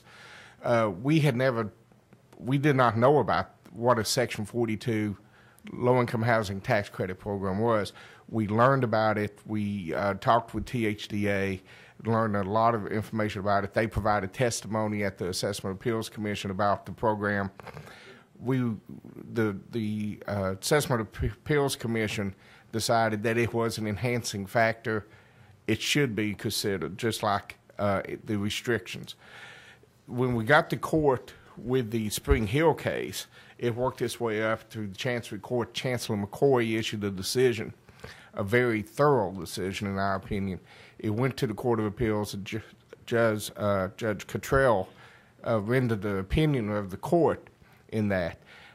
As a member of the International Association of Assessing Officers, I have opportunity to attend a lot of property tax legal seminars. That decision has been held up as a model in that it gets to the crust of the matter. It's a very detailed decision if you've read it. Judge Cottrell did an excellent job of fleshing out the issues. At the time of that case, the states across the country were split on whether or not to include this or whether or not to include it, whether or not it was an intangible, what to do. Since that time, a lot of states have legislatively changed the methodology directly. That's been done legislatively. There's still some court decisions that hold that it's not assessable, that it's not a contributing factor to the value of the property. But Spring Hill is still what we call the law of the land in Tennessee. We have instructed on this. I've held numerous presentations to assessors across the state since the Spring Hill decision, and it's included in our assessment law workshop that we provide as to the methodology of valuing subsidized apartments. Not only the Spring Hill case, but the Troy Place case and all this. We look at any subsidy. The appraisers look at this as basically prepaid rent, where the federal government, Uncle Sam, has come in and paid a portion of the rent for these taxpayers for a period of time. So that is, they consider it a part of the income stream. It's separated. We do a bifurcated appraisal, basically, as Dr. Shervin pointed out. You value the actual income stream, and then you do the present worth of the remaining tax credit that's outstanding and discount that back to a present value and add that to the direct capitalization process of the income. The Spring Hill case talked about some of the things I wanted to point out about it. There's little or no cash will typically be invested as equity in these properties. Generally, they have about a 30% mortgage. That is, they go to the bank, as the gentleman from Sevier County talked about. The banks will have generally about a 25-30% mortgage of the cost. The 70% funds come from the sale of the tax credits to the limited partner. The value of the present worth of the restricted use is based on income. It's generally 30% of the total development cost. We do look at a cost approach. A cost approach is very, it's needed to be reviewed because the cost approach is taking the principle of substitution. Nobody's going to pay more than what they could build one like for. So that basically sets the upper limits for the valuation under the principle of substitution. Sales comparison approach, as Mr. Dadami has talked about, there's no sales of these out there. I've heard of one sale across the United States out of Kansas, I believe it was. And whether or not there was an arm's length transaction, there's still reservations about it. So the income approach is the appraisal approach that we feel is more applicable to this. But you do need to look at the cost approach. Generally, assessors, whenever they pick up new construction, that's what we call it, picking up new construction, they will just go out and measure a list of property, put it on our mass appraisal system. That is a basic cost approach. They do not even realize that these are under this program until they discover it, either through the taxpayer disclosing it or they go on the website and find it. So that's why a lot of these properties are just on a CAS value, is what we call, which is basically a cost approach. That's our position, is that the appraisal side is what we've determined is the correct methodology to appraise these. And I think most appraisers will agree that those credits do contribute to some value for that property. Whether or not it should be subject to the valuation for a property tax purpose is a policy decision for the General Assembly. Mr. Jones could get into that and what the Attorney General has talked about. So that is the position of the Comptroller's Office that we have. If you have any questions, we'll be more than happy to try to answer questions of the Division of Property Assessments role or how we communicate this with the Assessor's Office. Thank you very much. Kelsey, I didn't know if you wanted to say anything in addition to your previous comments. Very briefly, I'll make it shorter than a Twitter feed. Stan Sherman did a great job yesterday. Really did. Particularly considering, we got into it real quick and talked to, a number of people and just did a masterful job yesterday of summarizing. I have nothing to add to that except for these two things. The proposals that were before you this year have been around for 15 years now, and actually I think the first year in 2000, you actually passed legislation to deal with this problem. It turned out to not a very good solution, but it created an F&E credit, F&E tax credit, state level, for unanticipated property taxes that resulted from the valuation methods that we've been talking about. But again, it didn't work. It apparently was not a sufficient solution, so I don't think you can find it in the code anymore. But if you'll look at that 2000 opinion that we cited for you or in your materials, you'll see House Bill 2481 discussed, and it came in just in the same form as Senate Bill 1671 this year. The AG said, yes, that's a valid approach to dealing with the problem, but you ended up fashioning an F&E tax credit instead. You tried that route. The other thing I was going to say, it's been pointed out that Memphis has used the so-called Health and Ed Facility Pilot Program to make these kinds of projects work. And I just wanted to point out that is a process of long standing. It's been around almost as long as the Industrial Development Board pilot arrangements. Every county has the option to create a health, housing, and educational facility board, just like an industrial development board, or cities and counties can join together and create joint boards, or counties can join together and create multi-county boards. So that is an option that's available. However, it requires involvement by the local government in setting criteria and appointing the board and so on and so forth. But apparently, if that's working in Memphis, that is one possible solution. And the last thing I'll say is be guided by this last Attorney General opinion, the one in 05089 is the number, and that's in your materials. It takes you through the reasons why this is within the legislature's power to do, and it also issues cautions about how to approach it, particularly so as to avoid the problems that are mentioned in the Fayette County case that involved Greenbelt, which is a comparable process. I said that was the last thing. However, just to kind of, one thing I don't think Stan mentioned was that most of the proposals over that 15 years have involved the same process of saying disregard the credits and use either actual income or the income approach, reflecting the market for these kinds of properties. But 1 year at least, there was an approach to basically mirror Greenbelt for these properties, and they came up with a multiplier where you took the rent for the property and multiplied it times a multiplier. That's a familiar concept to appraisers, concept of a gross rent multiplier, and that thing almost garnered enough support to pass. I must say I'm a little wistful about that because of its simplicity. Once you agree on that multiplier and you fix that thing, then no one has to really worry much about income and expenses and so forth. I'm not pitching that. I just want to indicate to you the range of proposals that you've had before you in the 15 years that this issue has been discussed. And like the rest of your speakers, I'm happy to answer any questions. Thank you very much. And Mayor Huffman, I don't know, did that answer? Yeah, Mayor Huffman. Thank you, Mr. Chairman.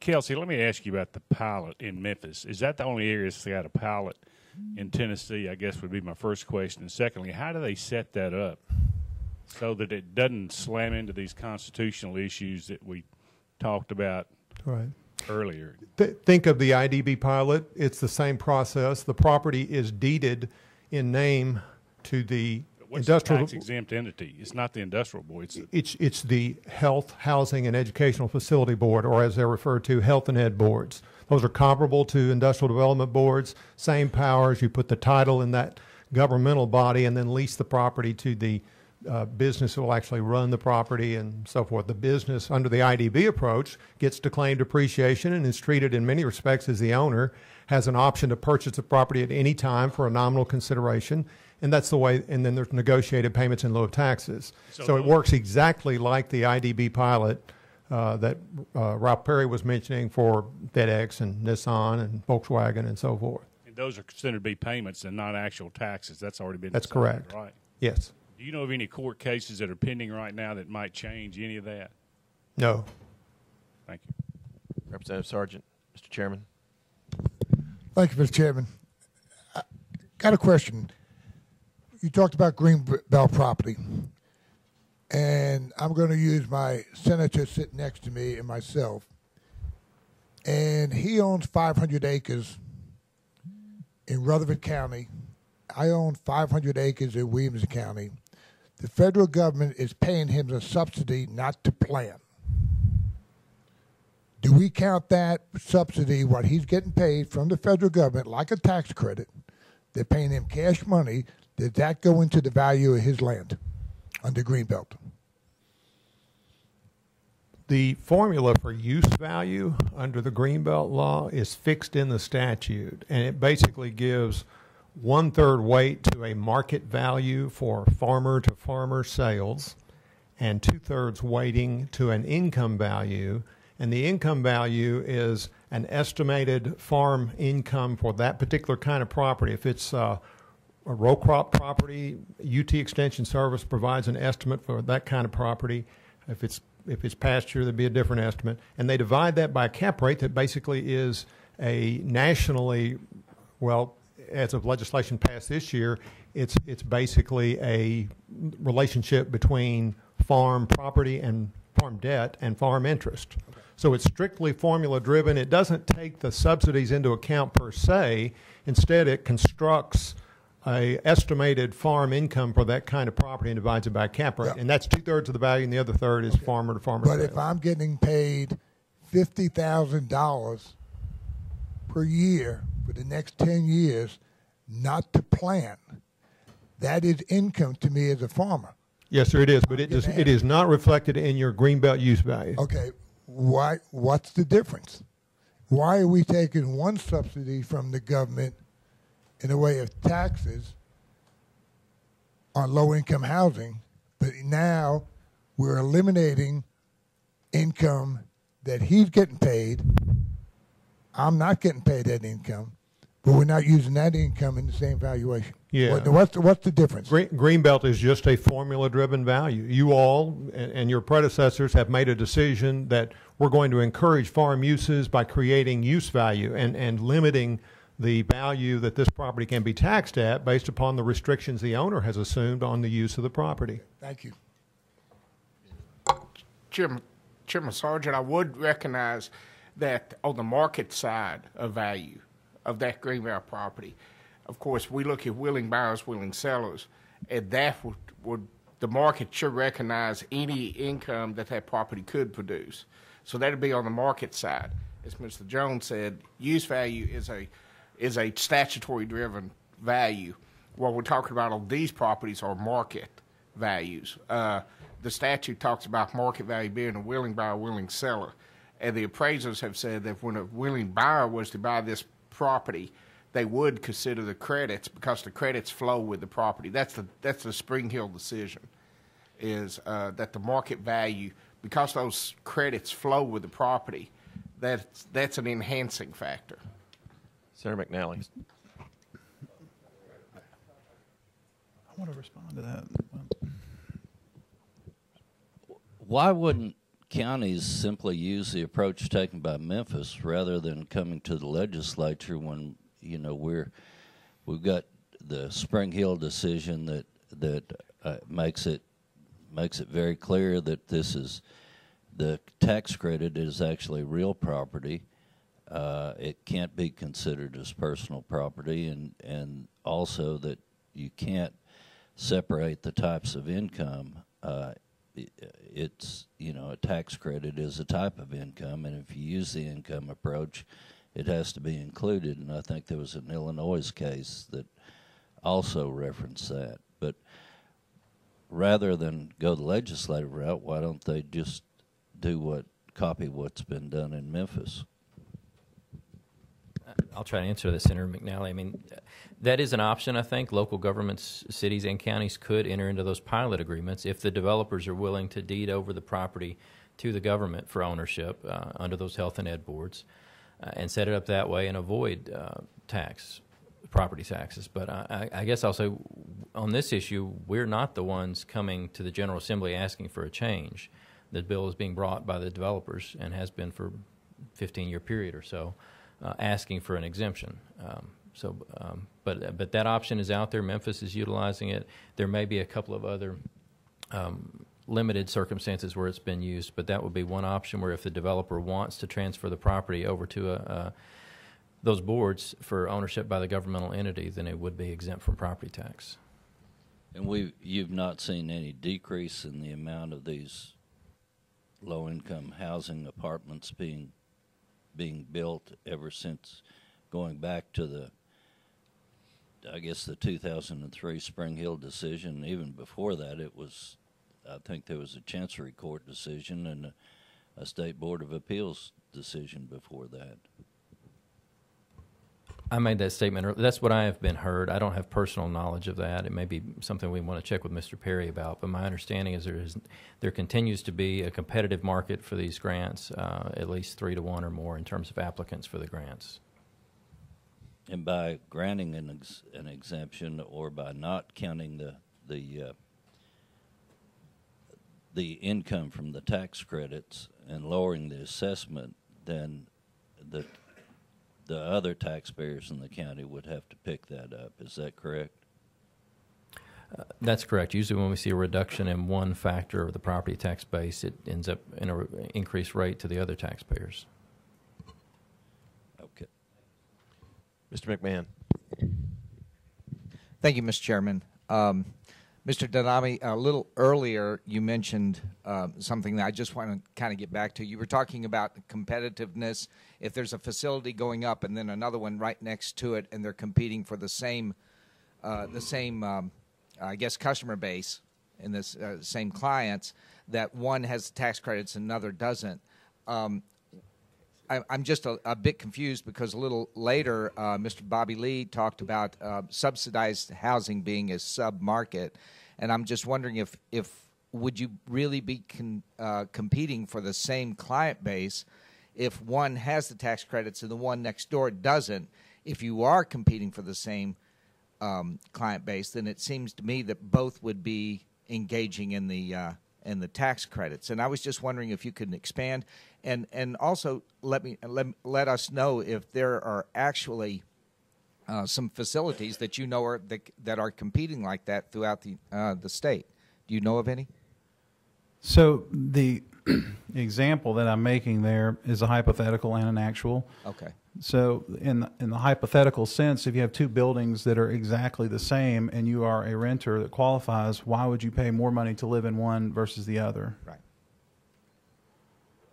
So that's on its face, I think. Right. So that was a hypothetical. So, that wasn't based on actual. And then an actual is in Madison, okay, Tennessee, Davidson County. And I didn't bring the example to show, but I've had this conversation with the Davidson County Assessor of Property specifically about a building that sits across the street from another exact, as he says. And competing for the same people in the same neighborhood, and one has the tax credits and one does not. That's my understanding exactly. Okay. Thank you for clearing that up. I really appreciate it. Thank you, Mr. Chairman. That's all for right now. Thank you, Mr. McMahon. Mayor Waters.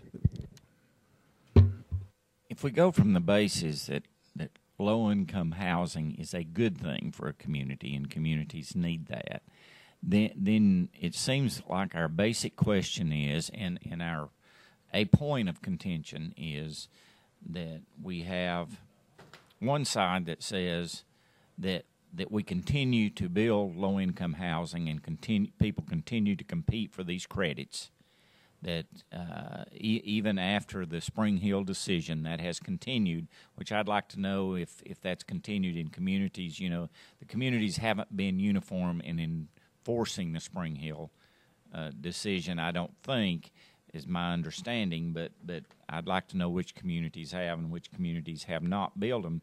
But it seems we're saying that has not affected the building of low-income housing, and the folks that testified earlier says that unless this bill passes, low-income housing will stop being built in Tennessee.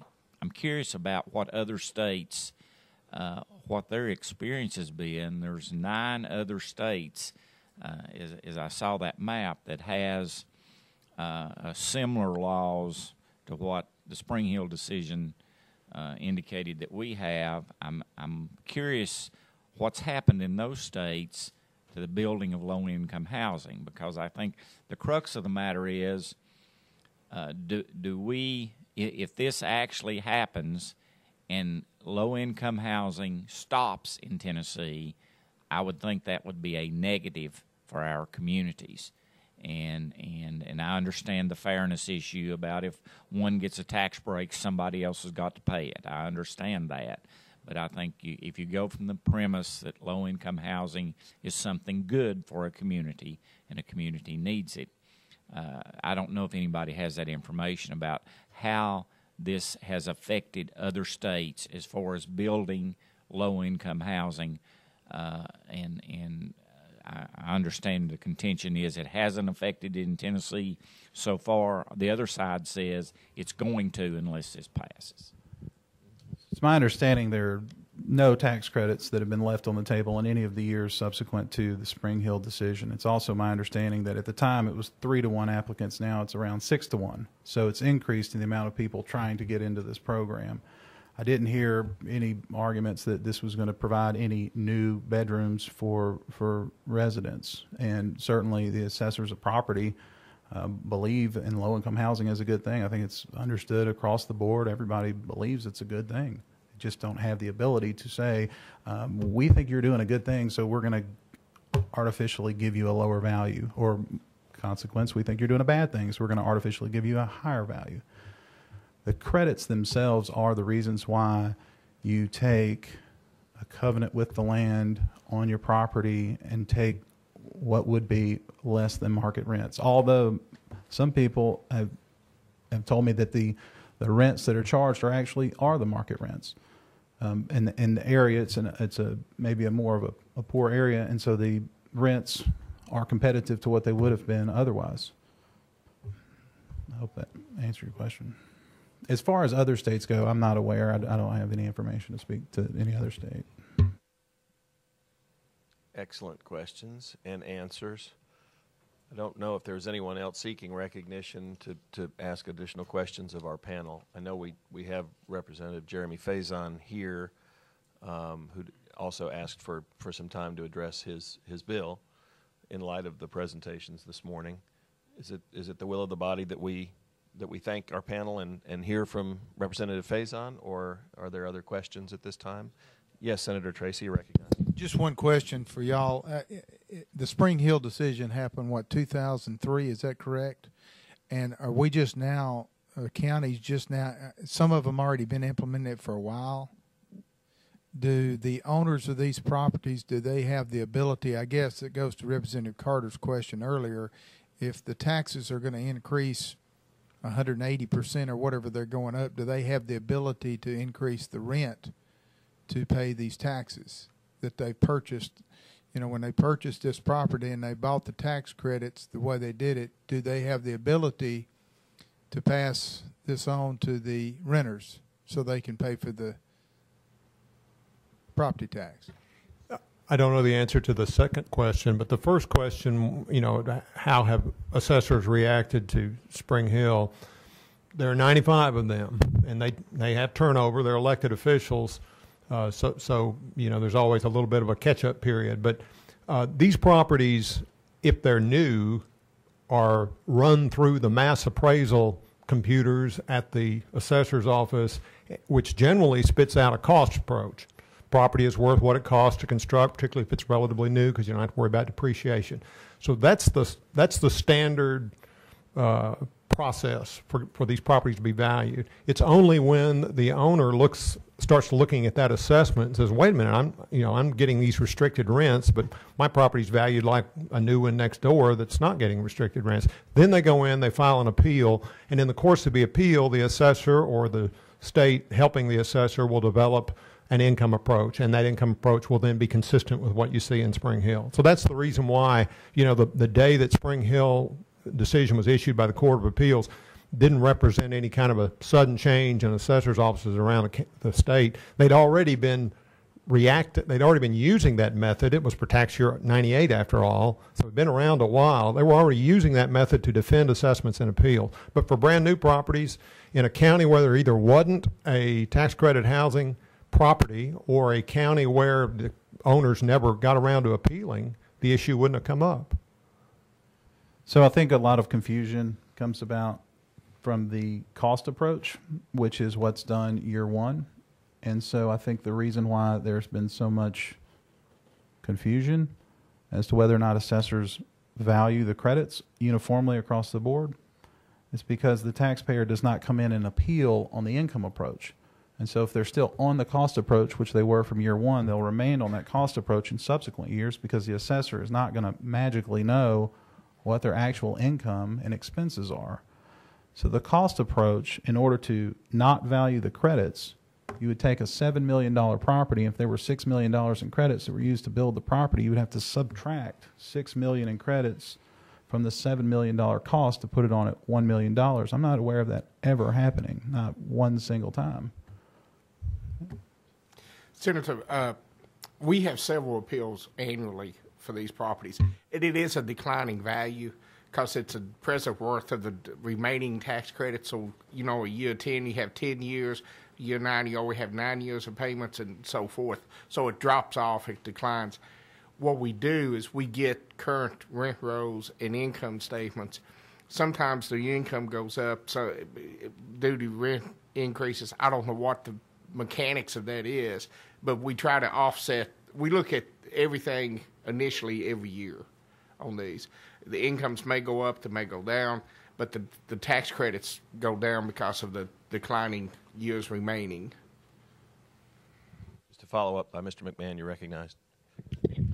Thank you, Mr. Chairman. I just wanted to ask maybe, Will, you can answer this, or anyone, really.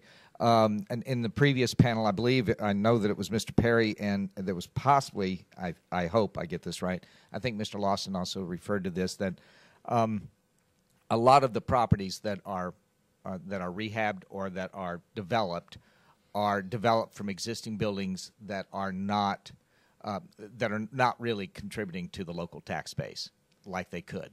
My first part of the question is, do you all have a sense of how many properties are that apply for this tax credit actually are brand new freestanding buildings that are built with the tax credit, and then which ones are rehabbed? That's first part of the question, percentage-wise throughout the state. I think Mr. Perry could probably tell you exactly. Okay. I don't know. I'm fishing. But the other part of the question is this, and I hadn't heard you all address that. Do you agree with Mr. Perry and Mr. Lawson? Possibly. I hope I'm not slandering him. But do you agree that there are properties that sit in communities? I know in my community there have been, and I'm sure that every community has, but they sit there. They're not contributing the way they could until they are developed. Then they are developed, and then they become a contributing factor to the tax rolls locally. Do you disagree with that?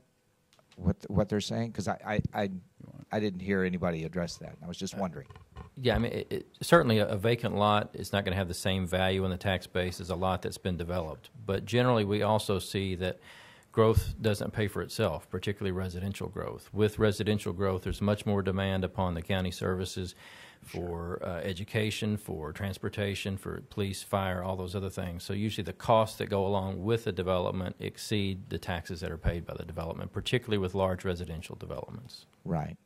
And even with the target market of the tax credit, the target client base that you're looking for the housing developments and I'm talking mostly low income. I'm talking senior citizens, and I'm definitely talking veterans, because I know that there's a real influx of veterans that are looking for housing like that. With senior citizens, there may not be as much of a demand for services, but with particularly low-income housing, if you've got young families with a number of children, then you're going to very quickly exceed the service burden is going to exceed the taxes. Okay.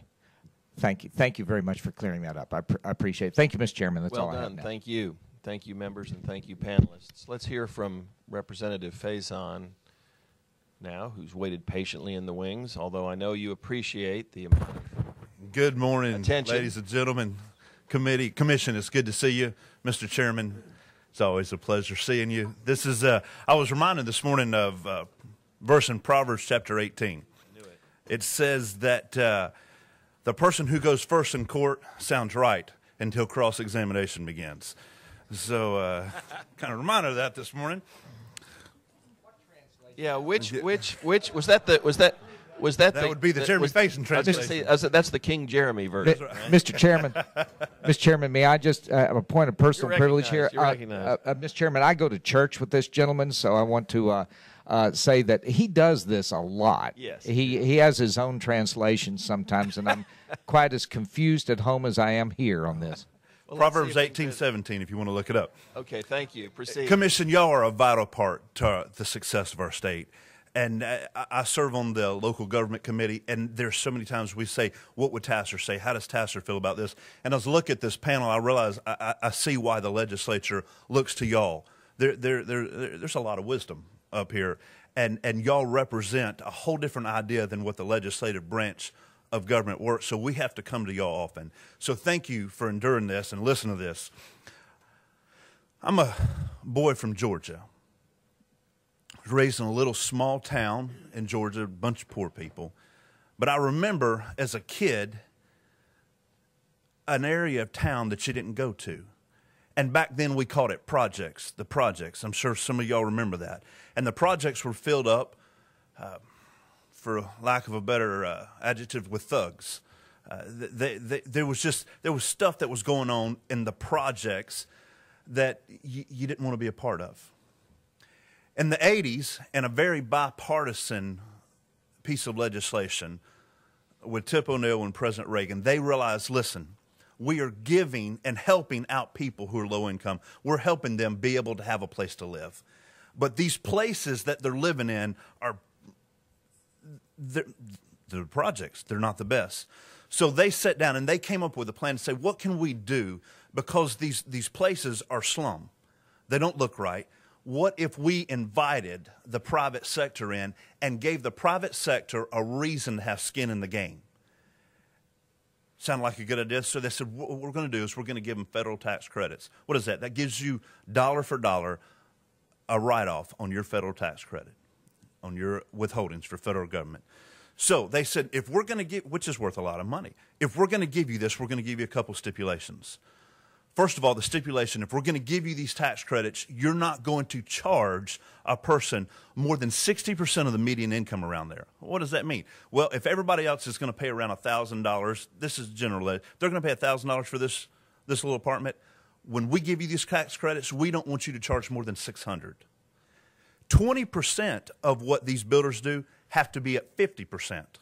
They can't charge more than 50%. And Mayor Waters, you brought up, said, well, how much can you charge extra to these people and replace your income lost for giving taxes? Well, I would say you can't go past 60% for 80% of them, and you can't go past 50% for the other 20%. So Mayor McMahon, he brought up our veterans and our senior citizens. Many of them on a very fixed income. They need the help. And so for me, I want the panel to think, do we want to continue to allow this to go forward? And they're not going to be able to pay these taxes. Investors are going to be like, you know what? I'm realizing it's not worth it for me to have skin in the game. And they're going to turn this back over to the government. And we've heard all day long about the Spring Hill. I got tired of hearing Spring Hill.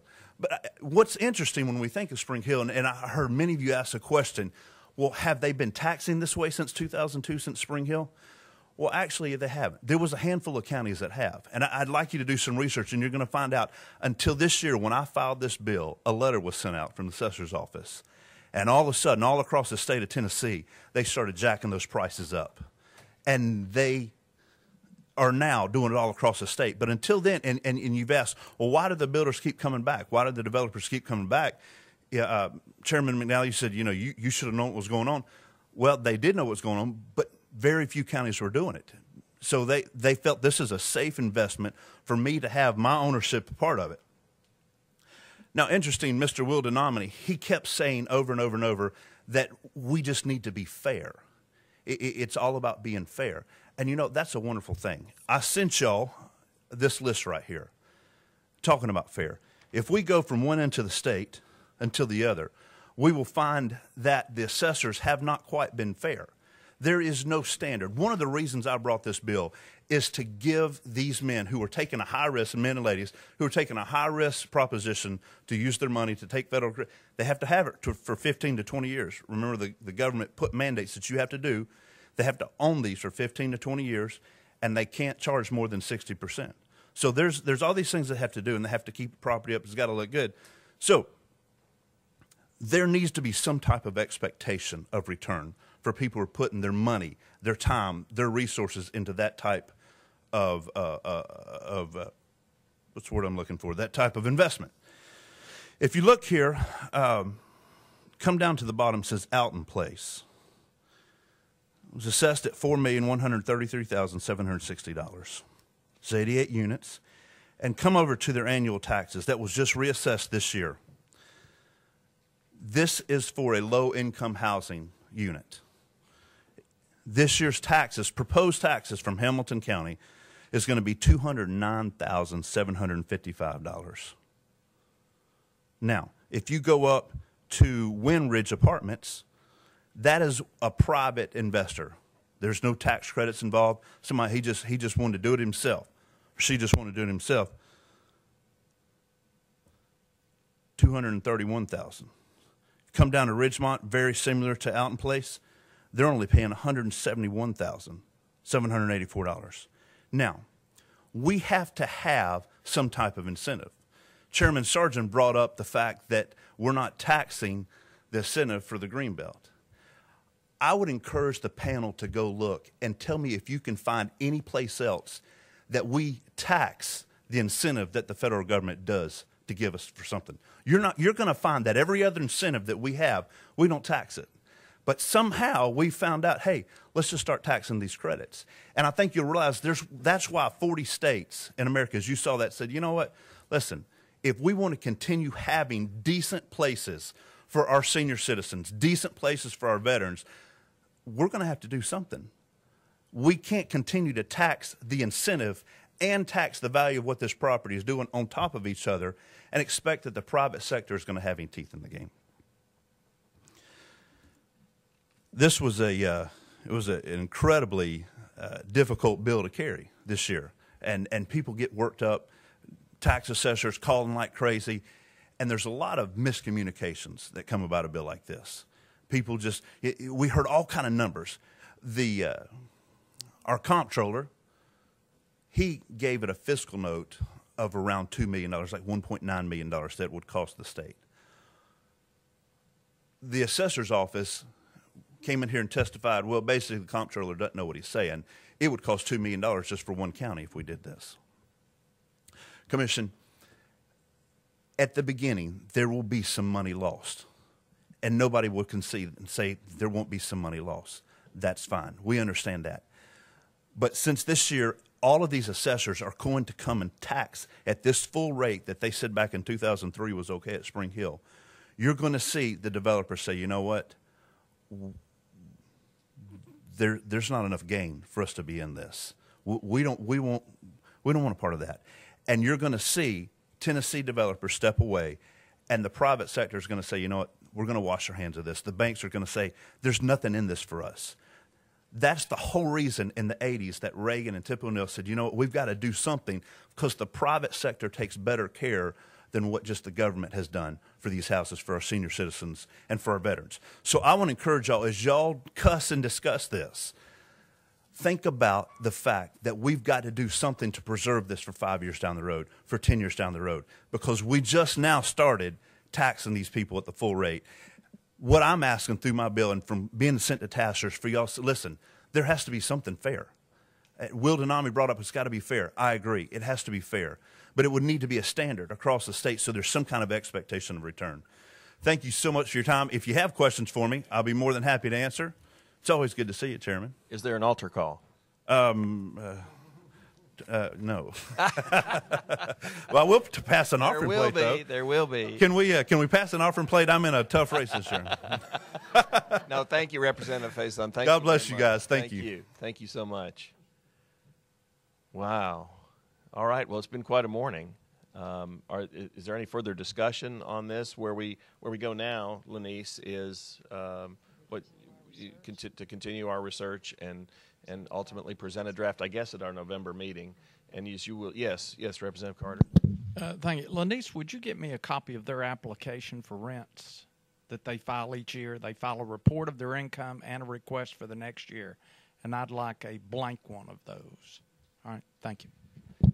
And you'll see in our materials reference to the date of our next meeting, November 19th. And it's the 19th and 20th, and the long list of issues that will be presented and considered and discussed at that meeting. Now as always, we have some scheduling challenges with several of our members who need to attend a meeting out of state. And what we're going to do, and Lanice will work with them, we're going to shift some of the matters that might have been heard on the 20th and have those heard on the 19th. The annexation, for example, we'll hear the first day so that they can be here to participate because they'll have to depart and attend something on the 20th. But we can accommodate on that. We looked at some other dates, but we ran into Veterans Day and other conflicts. So there's never a perfect date when you have this many busy people to serve. So is there anything further for the good of the order? Yes, Ms. Center. Yes, sir. One moment. Mr. Chairman, I think it would be interesting. It's been mentioned several times that there are other incentives that are obviously given out for various reasons. I'm sure Lanice has probably already thought of this, maybe listing other incentives because it has been stated, or my understanding is that this has been targeted, so to speak. Maybe that's not the right word, but that this incentive is being considered necessary to be taxed. And if we could look at other incentives and do a comparison and see if that's a justified statement. Very well. Without objection. Senator Henry, you're recognized. Mr. Chairman, if you finish the committee business, I'd like to take a moment of personal privilege, please, sir. Yes, sir. Mr. Chairman, members of the committee, this is my last meeting with you. It's been a great experience. I've been with you for 2 or 3 decades now, I think.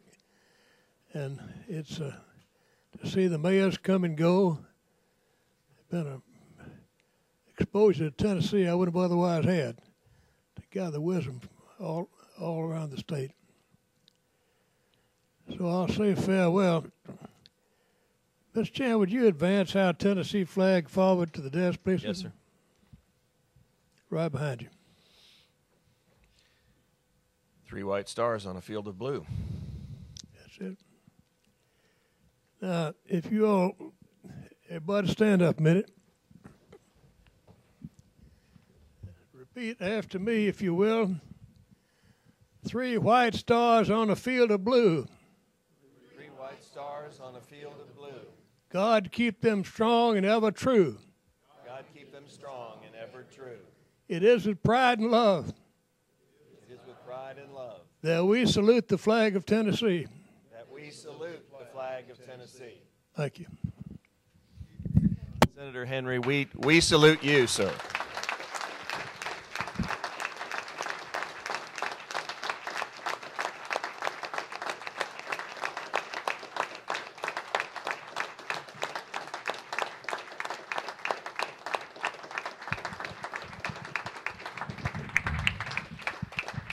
Senator Henry, we've seen many members come and go, but we'll never see another like you, sir. Thank you for your service.